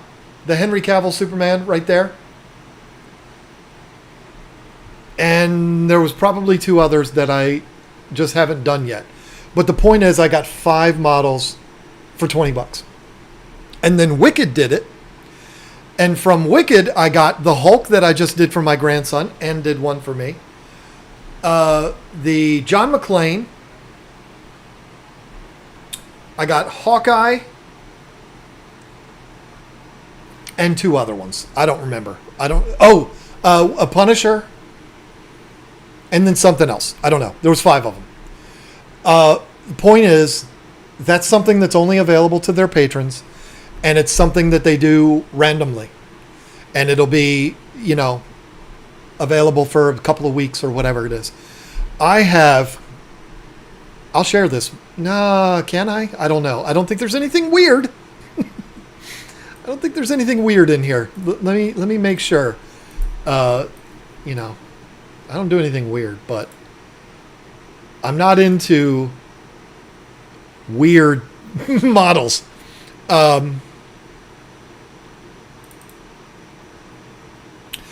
Yeah. Okay. So let me show you here. I'll share my screen. I'll do this. Okay. So this is my hard drive. In my hard drive, all of my files that I have downloaded, STLs that I'm going to be working with to eventually. These are all the ones I've done already. It's crazy. So I do organize them pretty well. These are all the DC that I've gotten. And I'm telling you right now, yes, yes, yes, yes, yes, yes, yes, yes, yes, and yes. Every single one of those came from Berserk. Baby Superman, this is going to be so much fun. You got to be kidding me with this one. This one is insane. If you haven't seen this, you have got to be shitting me. Look at that. It's Baby Kal-El in the space pod from the Zack Snyder Superman. Get out of here with that. That is insane. I can't wait to do that. They also did recently Jor-El, General Zod, and this Henry Cavill one, which literally just released like 2 days ago. So they're going through the whole Justice League, Zack Snyder universe. So, well, it's not Zack Snyder, it's Man of Steel. So they did General Zod, which is another one that's awesome. I don't know why I haven't done it yet. Where is the images? This General Zod is really cool. The Michael Shannon General Zod. So I'm excited about doing that one also. And then they did the Russell Crowe General Zod. Anyway, not General Zod, Jor-El. You get so much by being a member. Marvel, this is pretty much all from Wicked, with the exception of the Spider-Man and Venom. That's the one from Tanuki that I got by becoming a new member. Look at that. Come on. That is insane. The point I'm trying to make with all of this is, if you're somebody like me that is painting a model while printing your next one and already processing what the next one after that's going to be, it is so worth it to become a member of some of these Patreons. They have given me nothing to say this. I'm saying it because I believe it. And I want to tell you about one more special thing that took me from being a massive fan. I probably shouldn't tell you this, but a massive fan of Wicked to being probably the biggest fan of Wicked.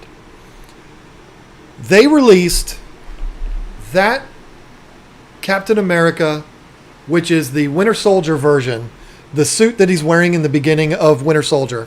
Of course, he puts the more traditional one on towards the end, but in the beginning of the movie, he's wearing that the Winter Soldier Captain America, whatever. You understand what I'm saying. They released that one. They had released probably, I don't know when, before I was a patron, before I was even doing this hobby, they had released the Bucky Barnes right there.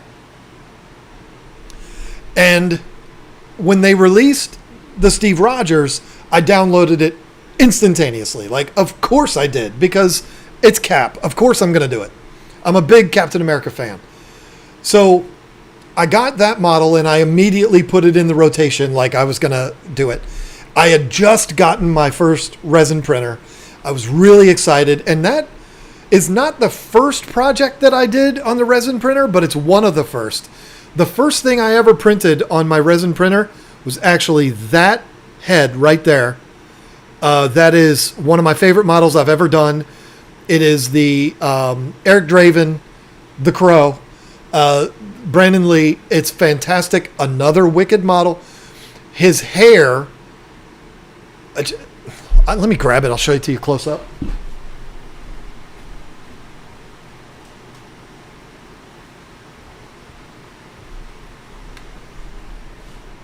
Eric's hair on this model was the very first thing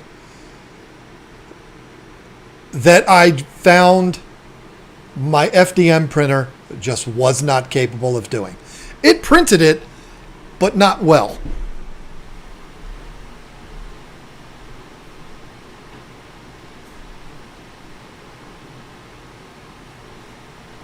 Had to make sure he was at the right angle. So I knew I was getting a resin printer. And so I was just like, okay, I'm going to put that one on hold until I get that resin printer. So anyway, but the Steve Rogers, I think, was the first complete project that I did with the resin printer. I'm not sure. But it was on the printer, printing, and I was walking my dog. And Wicked put up a post on their Patreon, which I got a notification for, that said something along the lines of, don't forget this month's release, Steve Rogers. And so I commented on Patreon while I'm walking my dog. I commented to them, this is on my printer as we speak. I'm really excited about it. And I also can't wait to do the Bucky Barnes. One of these days I'm going to have to order that one. I said something along those lines. And I meant nothing by that. I was just like, yeah, I can't wait to paint this one. And oh, by the way, I also can't wait to do Bucky Barnes. And so 15 minutes later, I get a private message on Patreon from Wicked that said, hey, just because we appreciate, we saw your reply on that Steve Rogers post, and just because we appreciate you as a patron, here you go. And they sent me the STL for that Bucky Barnes. Not because I have a YouTube channel. This was months before I started my YouTube channel. Just because. That's why they sent it to me. And I was just like, oh my God, this is how you run a business right here. Like, I just became, I was already a huge fan, but you just got me for life. Like, I'm in now. And it's just, I probably shouldn't tell you that, because then people are going to be like, hey, wait, you gave that bald guy, Bucky Barnes. You know, they did a nice thing, and that was a beautiful thing. There was another thing that they did for me, which, I didn't have my channel yet. So nothing that's ever happened to me has happened because of this channel. I've gotten 2 resin printers sent to me, and I've gotten a couple of airbrushes sent to me for my other channel, not this one. They had put out one of those special deals where it's 5 models for $5, and their the tagline was pick 5 tough guys. And there was all these models in there that were available on this special deal for $20. But John McClane wasn't on it because it was all Marvel characters. And so I private messaged Wicked, and I said, I want to take advantage of your, why do we do this when we're talking about posting something? I private messaged them and I said, I want to take advantage of your Tough Guys deal, but I don't see the John McClane model on there. Could I include that? Like, if I take advantage of that deal, could I get 4 models and that John McClane one? They were like, no problem. Just let us know. And so even though he wasn't on the list of tough guys, and he should have been, because he's one of the most badass guys ever, they bent the rules for me. Again, not because of who I am, but just because they wanted to do good for one of their patrons. So I am a huge supporter of these Patreons. I don't think I will ever take a sponsorship from any of them, because they would probably want me to do models that I wouldn't be interested in doing. What is it? Like Tanuki and their releases that they did this month, they have like an anime character on there that I've never heard of before. And if they reached out to me right now as a YouTuber and said, hey, we like your channel, will you do a video of this model? We'll give it to you for free. I would say no. Because I don't do this for a living. I do this for fun. I'm not trying to make money from it. I'm not going to turn down that paycheck if they ever want to send me a paycheck, YouTube. But, you know, that's not the motivation here. I'm not going to do a model that I'm not interested in just to make a video. No, it's not my style. If I was doing this for a living, I'd be like, hell yeah, send me it. I need content. But no, that's not me. I'm not going to do that. And so, you know, I don't know that anything like that would ever happen. Plus, I mean, my videos get like no views. The channel's just starting. Why would they do that? I don't know why they would sponsor me, but I'm not going to ask them for that, and not going to expect that, because I only want to do characters that I want to do. So anyway, good Lord. I've been streaming for 1 hour and 40 minutes now. And that doesn't include what I did before the power went out. Let me close my email so people's information doesn't get out there. I've gotten too aggressive with mine before. I sometimes use a separate support material where it connects. You know, I've never had a problem with FDM supports, ever. I'll tell you, Sean, if you haven't done this already, I'm going to have to look it up. I don't have my slicer open for FlashForge. there is a setting that I changed because I saw a YouTube video about it, and it changed my life when it comes to supports on FDM.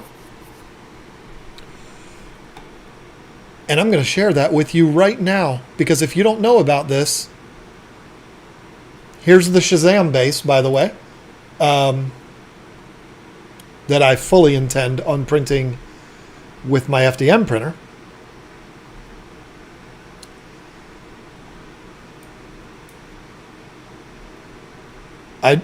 I'm not trying to show you this, Sean. I'm trying to look it up so that I give you the right. Okay. In your slicer, the top Z distance. I don't know what that means. But somebody on YouTube said, if you want your supports to be easier to get off, change your top Z distance to 0.3. I did that, and he was right. Supports just melt off now. They just come right off. And that's a glorious thing. I love that. But that's only FDM. Resin, it's a completely different deal. Oh, that was a class act. Sending it to you was a good business move for sure. It definitely was. And that's my thing. That's why, they're like, I wouldn't even dare entertain the idea of canceling my membership to Wicked now. Like, they got me. I'm in now. And it's all because of that little thing that they did. And if you think about it, it doesn't cost them any money. You know what I'm saying? It's a digital product. So they made somebody so happy just by that little gesture. Like that, it meant the absolute world to me. Something else. No, doesn't matter. So anyway, listen. This Wonder Woman, the first plate is sliced, supported, ready to go. I am going to be bringing in, I better save this. I'm going to be bringing in all of the other parts, all of the parts of the base, and I have those, like her bottom section there, that I still have to do, which I will probably end up doing tonight. I'm not going to sit here for 6 hours on a live stream doing all of the supports and all of that kind of stuff. That would be insane. But what I'm going to do is get the rest of it all sliced and get it printed. And once it's printed, that's when I'll do the next live stream on this channel. I'm also going to have to buy a really long lightning cable so that I can put my camera over there. In case you're wondering, anybody wants a little inside information, there's my dartboard. There's my painting table right there. Uh-oh. Future projects on it. Can't spoil it. But yeah, I literally just roll my chair over and it's right there. So the next time I stream will be over there and we'll be painting. I will show you my process for post-processing, which on this model, it should go really quick. Well, at least this part, because so much of it is skin. I mean, it should be easy to sand and get ready to paint. And then I'll go through my painting process. I'm a little bit intimidated by the amount of gold that's on this Wonder Woman statue. But we'll figure that out. I got a new paint. Let me grab it and show you, and then tell you a funny story about it.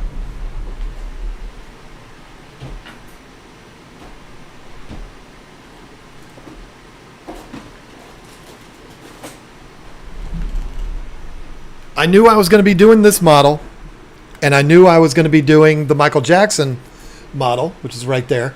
He's got a lot of gold on him too. And then also that Shazam model has a lot of gold. So I was like, I've got this little teeny bottle of Vallejo gold that is great for doing little brush stuff. I don't know how well it works through an airbrush though.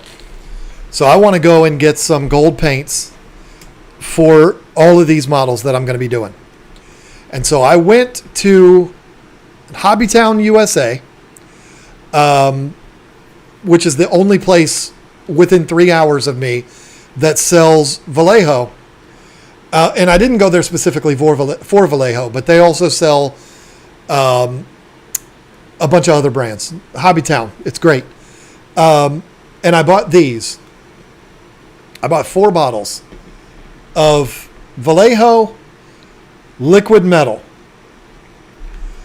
So I got rich gold, old gold. I got 2 things of rich gold because I figured that was going to be what I was going to use the most. No. I got 2 things of rich gold and 1 of red gold and then 1 of old gold. So red gold is kind of a brassy, coppery color. So I got these and I'm like, okay, this is exciting. These are really thin. I think they might be made for airbrushing. I don't know if you can see it sloshing around in there, but it's really thin. And I'm like, this looks like it'll work really good.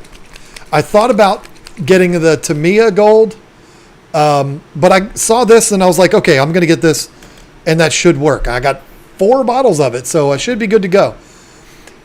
And I'll be damned if I didn't get home and I was so excited and I was like, this is going to work out great for these 3 models that I'm doing that have so much gold on them. And I'll be damned if Ground Effected didn't upload a video that day where he used this and he was like, this stuff is ass. I was like, no. But he did say it's really good through the airbrush, not so good with a brush. So I'm like, okay, well, what I may need to do, I can't do this with her crown, but what I may need to do is spray all the gold and then let it dry and then mask it, like before I do the skin tones and stuff like that. I don't know. I got to figure out my strategy for it, but she doesn't have as much gold as Captain Marvel does. Captain Marvel's is a lot on him, but like Diana's entire base is gold, where God, how many clicks do I have to do? If you look at Captain Marvel, I mean, so much of his costume is gold.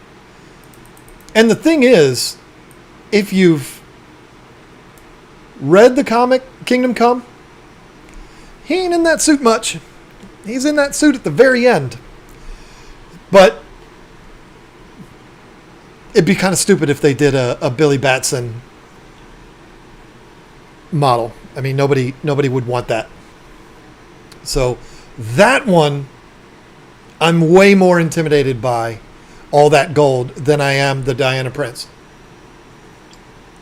And the Michael Jackson one is going to be pretty stressful when it comes to all that gold. But, I'll come up with a strategy and it'll be a lot of fun. And I'll do it live. I don't know if I'm going to do any of the other Kingdom Come characters live. I guess we'll have to see. But I know one thing. I'm not doing this again.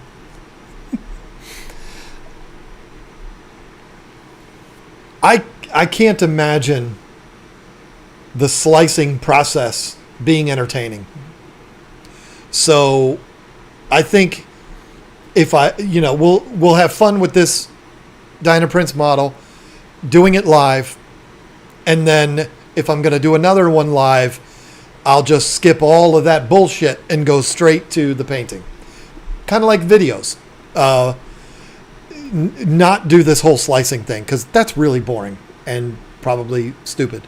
But The reason why I did it today was to just kind of give an introduction as to what it is that I'm doing, why I'm doing it, and then we go from there. So, last thing, for anybody that is familiar with Kingdom Come, are they done?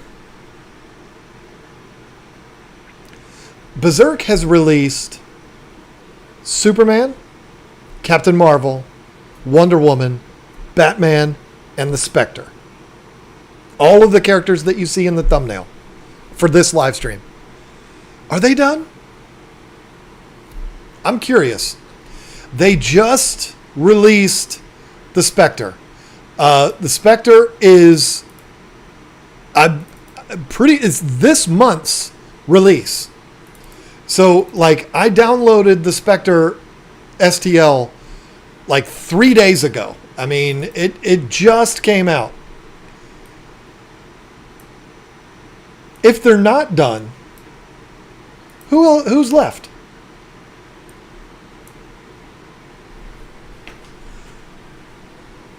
Is it Magog? Is it Green Lantern? I don't know.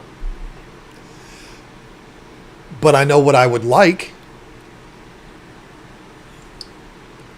And that's why I wanted to talk about it here. And anybody that's in the chat that is familiar, I don't know where my chat went, it's familiar with Kingdom Come.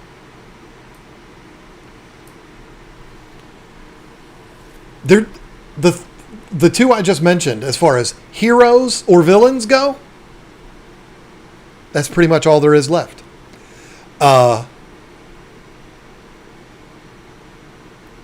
Lex Luthor, maybe. I mean, he's barely in it, but he is in it. Plays a pretty vital role. But I know what I want. And what I want them to do, this is not going to make sense to you if you've not read Kingdom Come. I want them to do Norman McKay. And the reason why is because if you're going to do the Spectre and not Norman McKay, my wife is waving by to me out the window. Well, then you've made a mistake. But the problem is, Norman McKay is just a little dude. He's just a dude. If you're not familiar with the story of Kingdom Come, basically, I'm getting in the weeds here, but you have Wesley Dodds, who is the Sandman. He's dying. He's visited in the hospital by Norman McKay, who is a pastor. And Wesley Dodds explains to him that he's been having these visions of an apocalyptic future. He's been having these dreams. And then, I'm not spoiling anything here. It kind of is, but it doesn't matter. He dies. Wesley Dodds does. And those dreams and those visions of the apocalyptic future transfer over to Norman McKay, which is where the Spectre comes in. Because the Spectre is an angel, basically. And he comes in for Wesley Dodds, but he's dead, so he can't see the visions anymore. So he goes to Norman McKay, this regular dude. Well, he's a pastor, so he's not a regular dude, but he's not a super-powered being. And he sees the visions of this apocalyptic future through Norman McKay. And so the whole story of Kingdom Come is told through the eyes of Norman McKay. Him and the Spectre are the ones that are observing everything that's going on with Superman and Wonder Woman and Magog and Batman and all of that. And so he is a critical part of the story. And so if you're going to do Jim Corrigan, the Spectre, you have to do Norman McKay. And what they should do, is they should make a Norman McKay on his own, but then make a new base for this and have it be a diorama base where you have Jim Corrigan and Norman McKay next to each other. Oh, you got to be kidding me. That's the holy grail as far as, I mean, now that Superman, I mean, I've done the Superman already. You want to see him?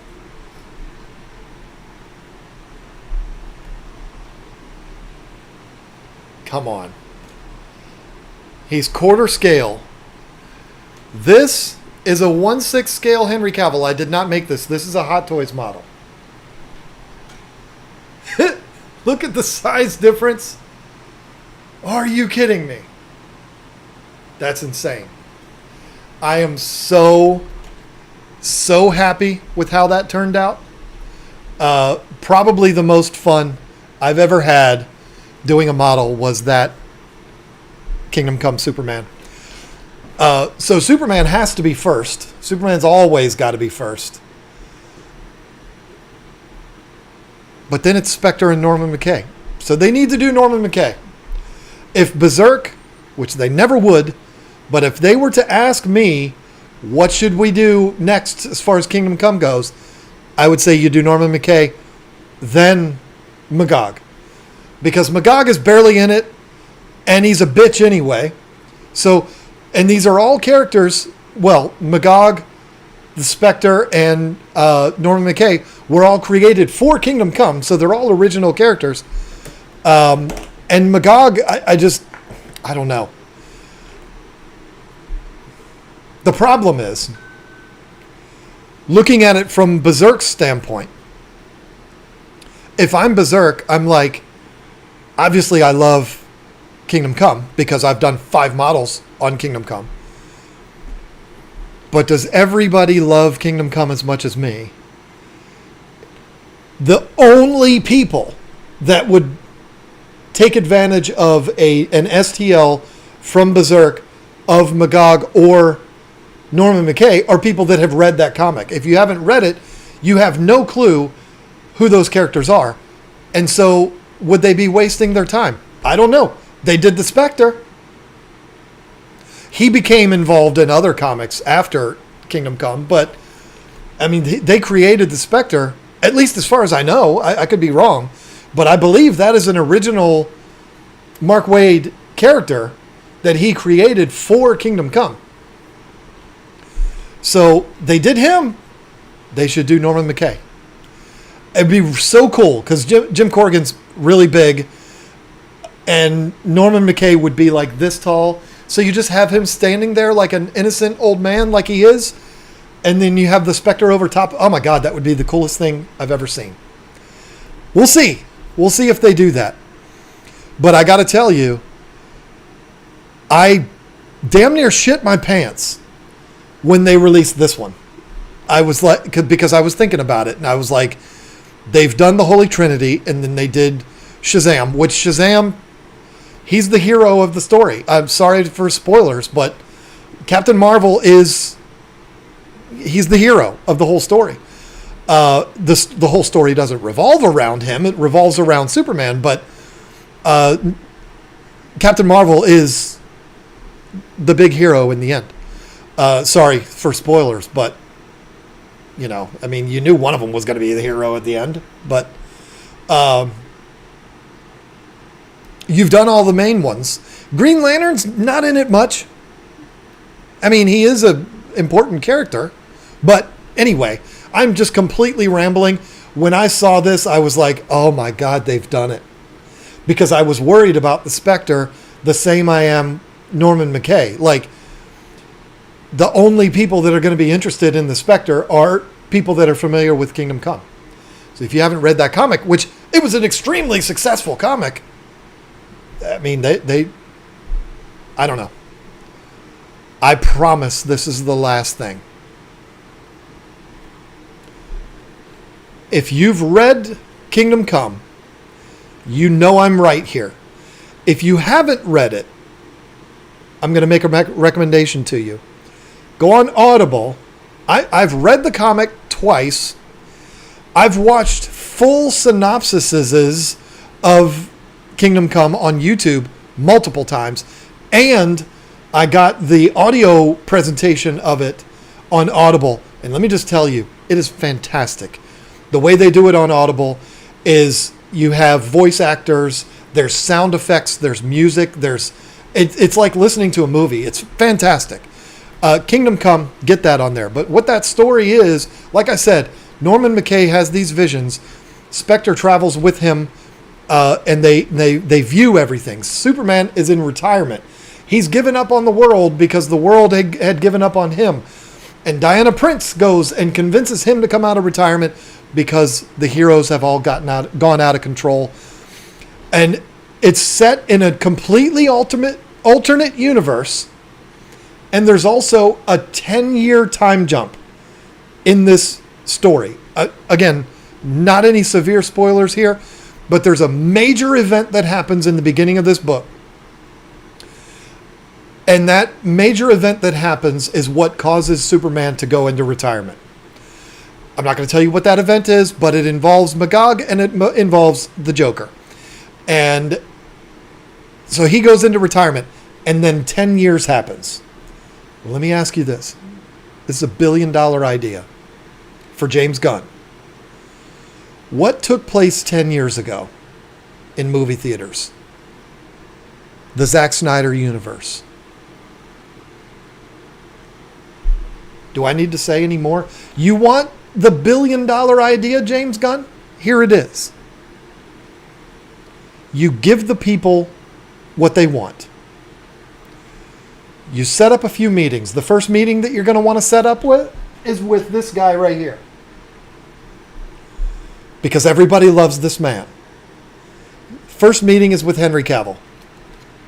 You say, Henry, we're going to do a movie. Might be a 2-part movie.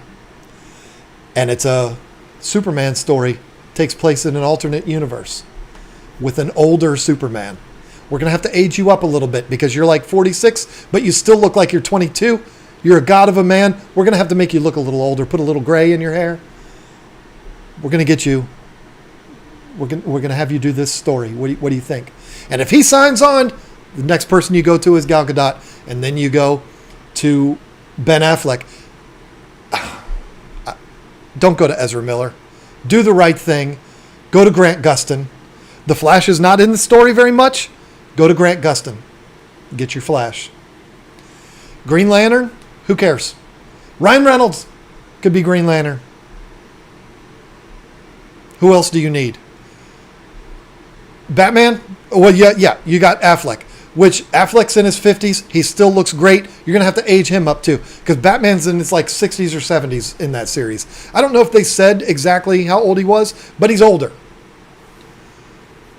You get all of those actors together and you do Kingdom Come. It is the most beloved story.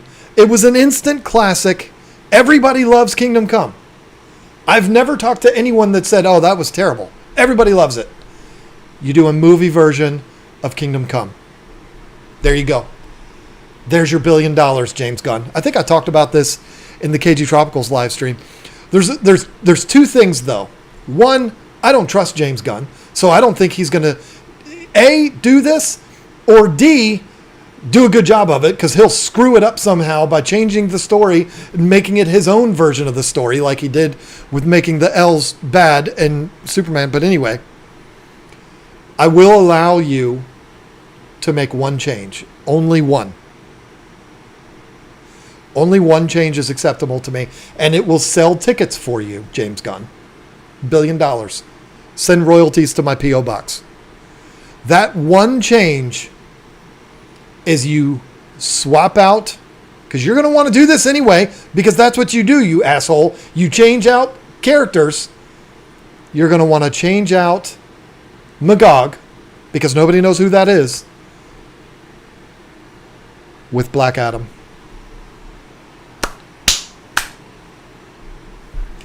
I don't know if The Rock will go for it, because Magog does turn into a big bitch at the end, and I don't know if The Rock would allow that to happen, but you replace Magog with Black Adam, and then you get Henry, Affleck, Gadot. Come on. That's $1 billion right there. You got to be kidding me. You can even have Zack Snyder direct it. I don't care. I don't dislike Zack Snyder. I dislike some of his decisions that he made with this guy right here. I do have a problem, but I still enjoyed the movies. You're going to make $1 billion. You need to get back in the people's good graces, James Gunn, because they don't like you right now. They'll like you if you do that. The way you jerk this guy around, you need to earn that back. And you'll get it with that. But there you go. So again, the next time we meet, it'll be a lot more fun because I will we'll be painting. We'll be painting Diana Prince. And it'll be a good time. So I got to get busy slicing the rest of this model, start printing it tomorrow. And it's probably going to take like 3 days to print it out. So, but I'm not telling you when the next live stream is going to be because I don't know when it's going to be.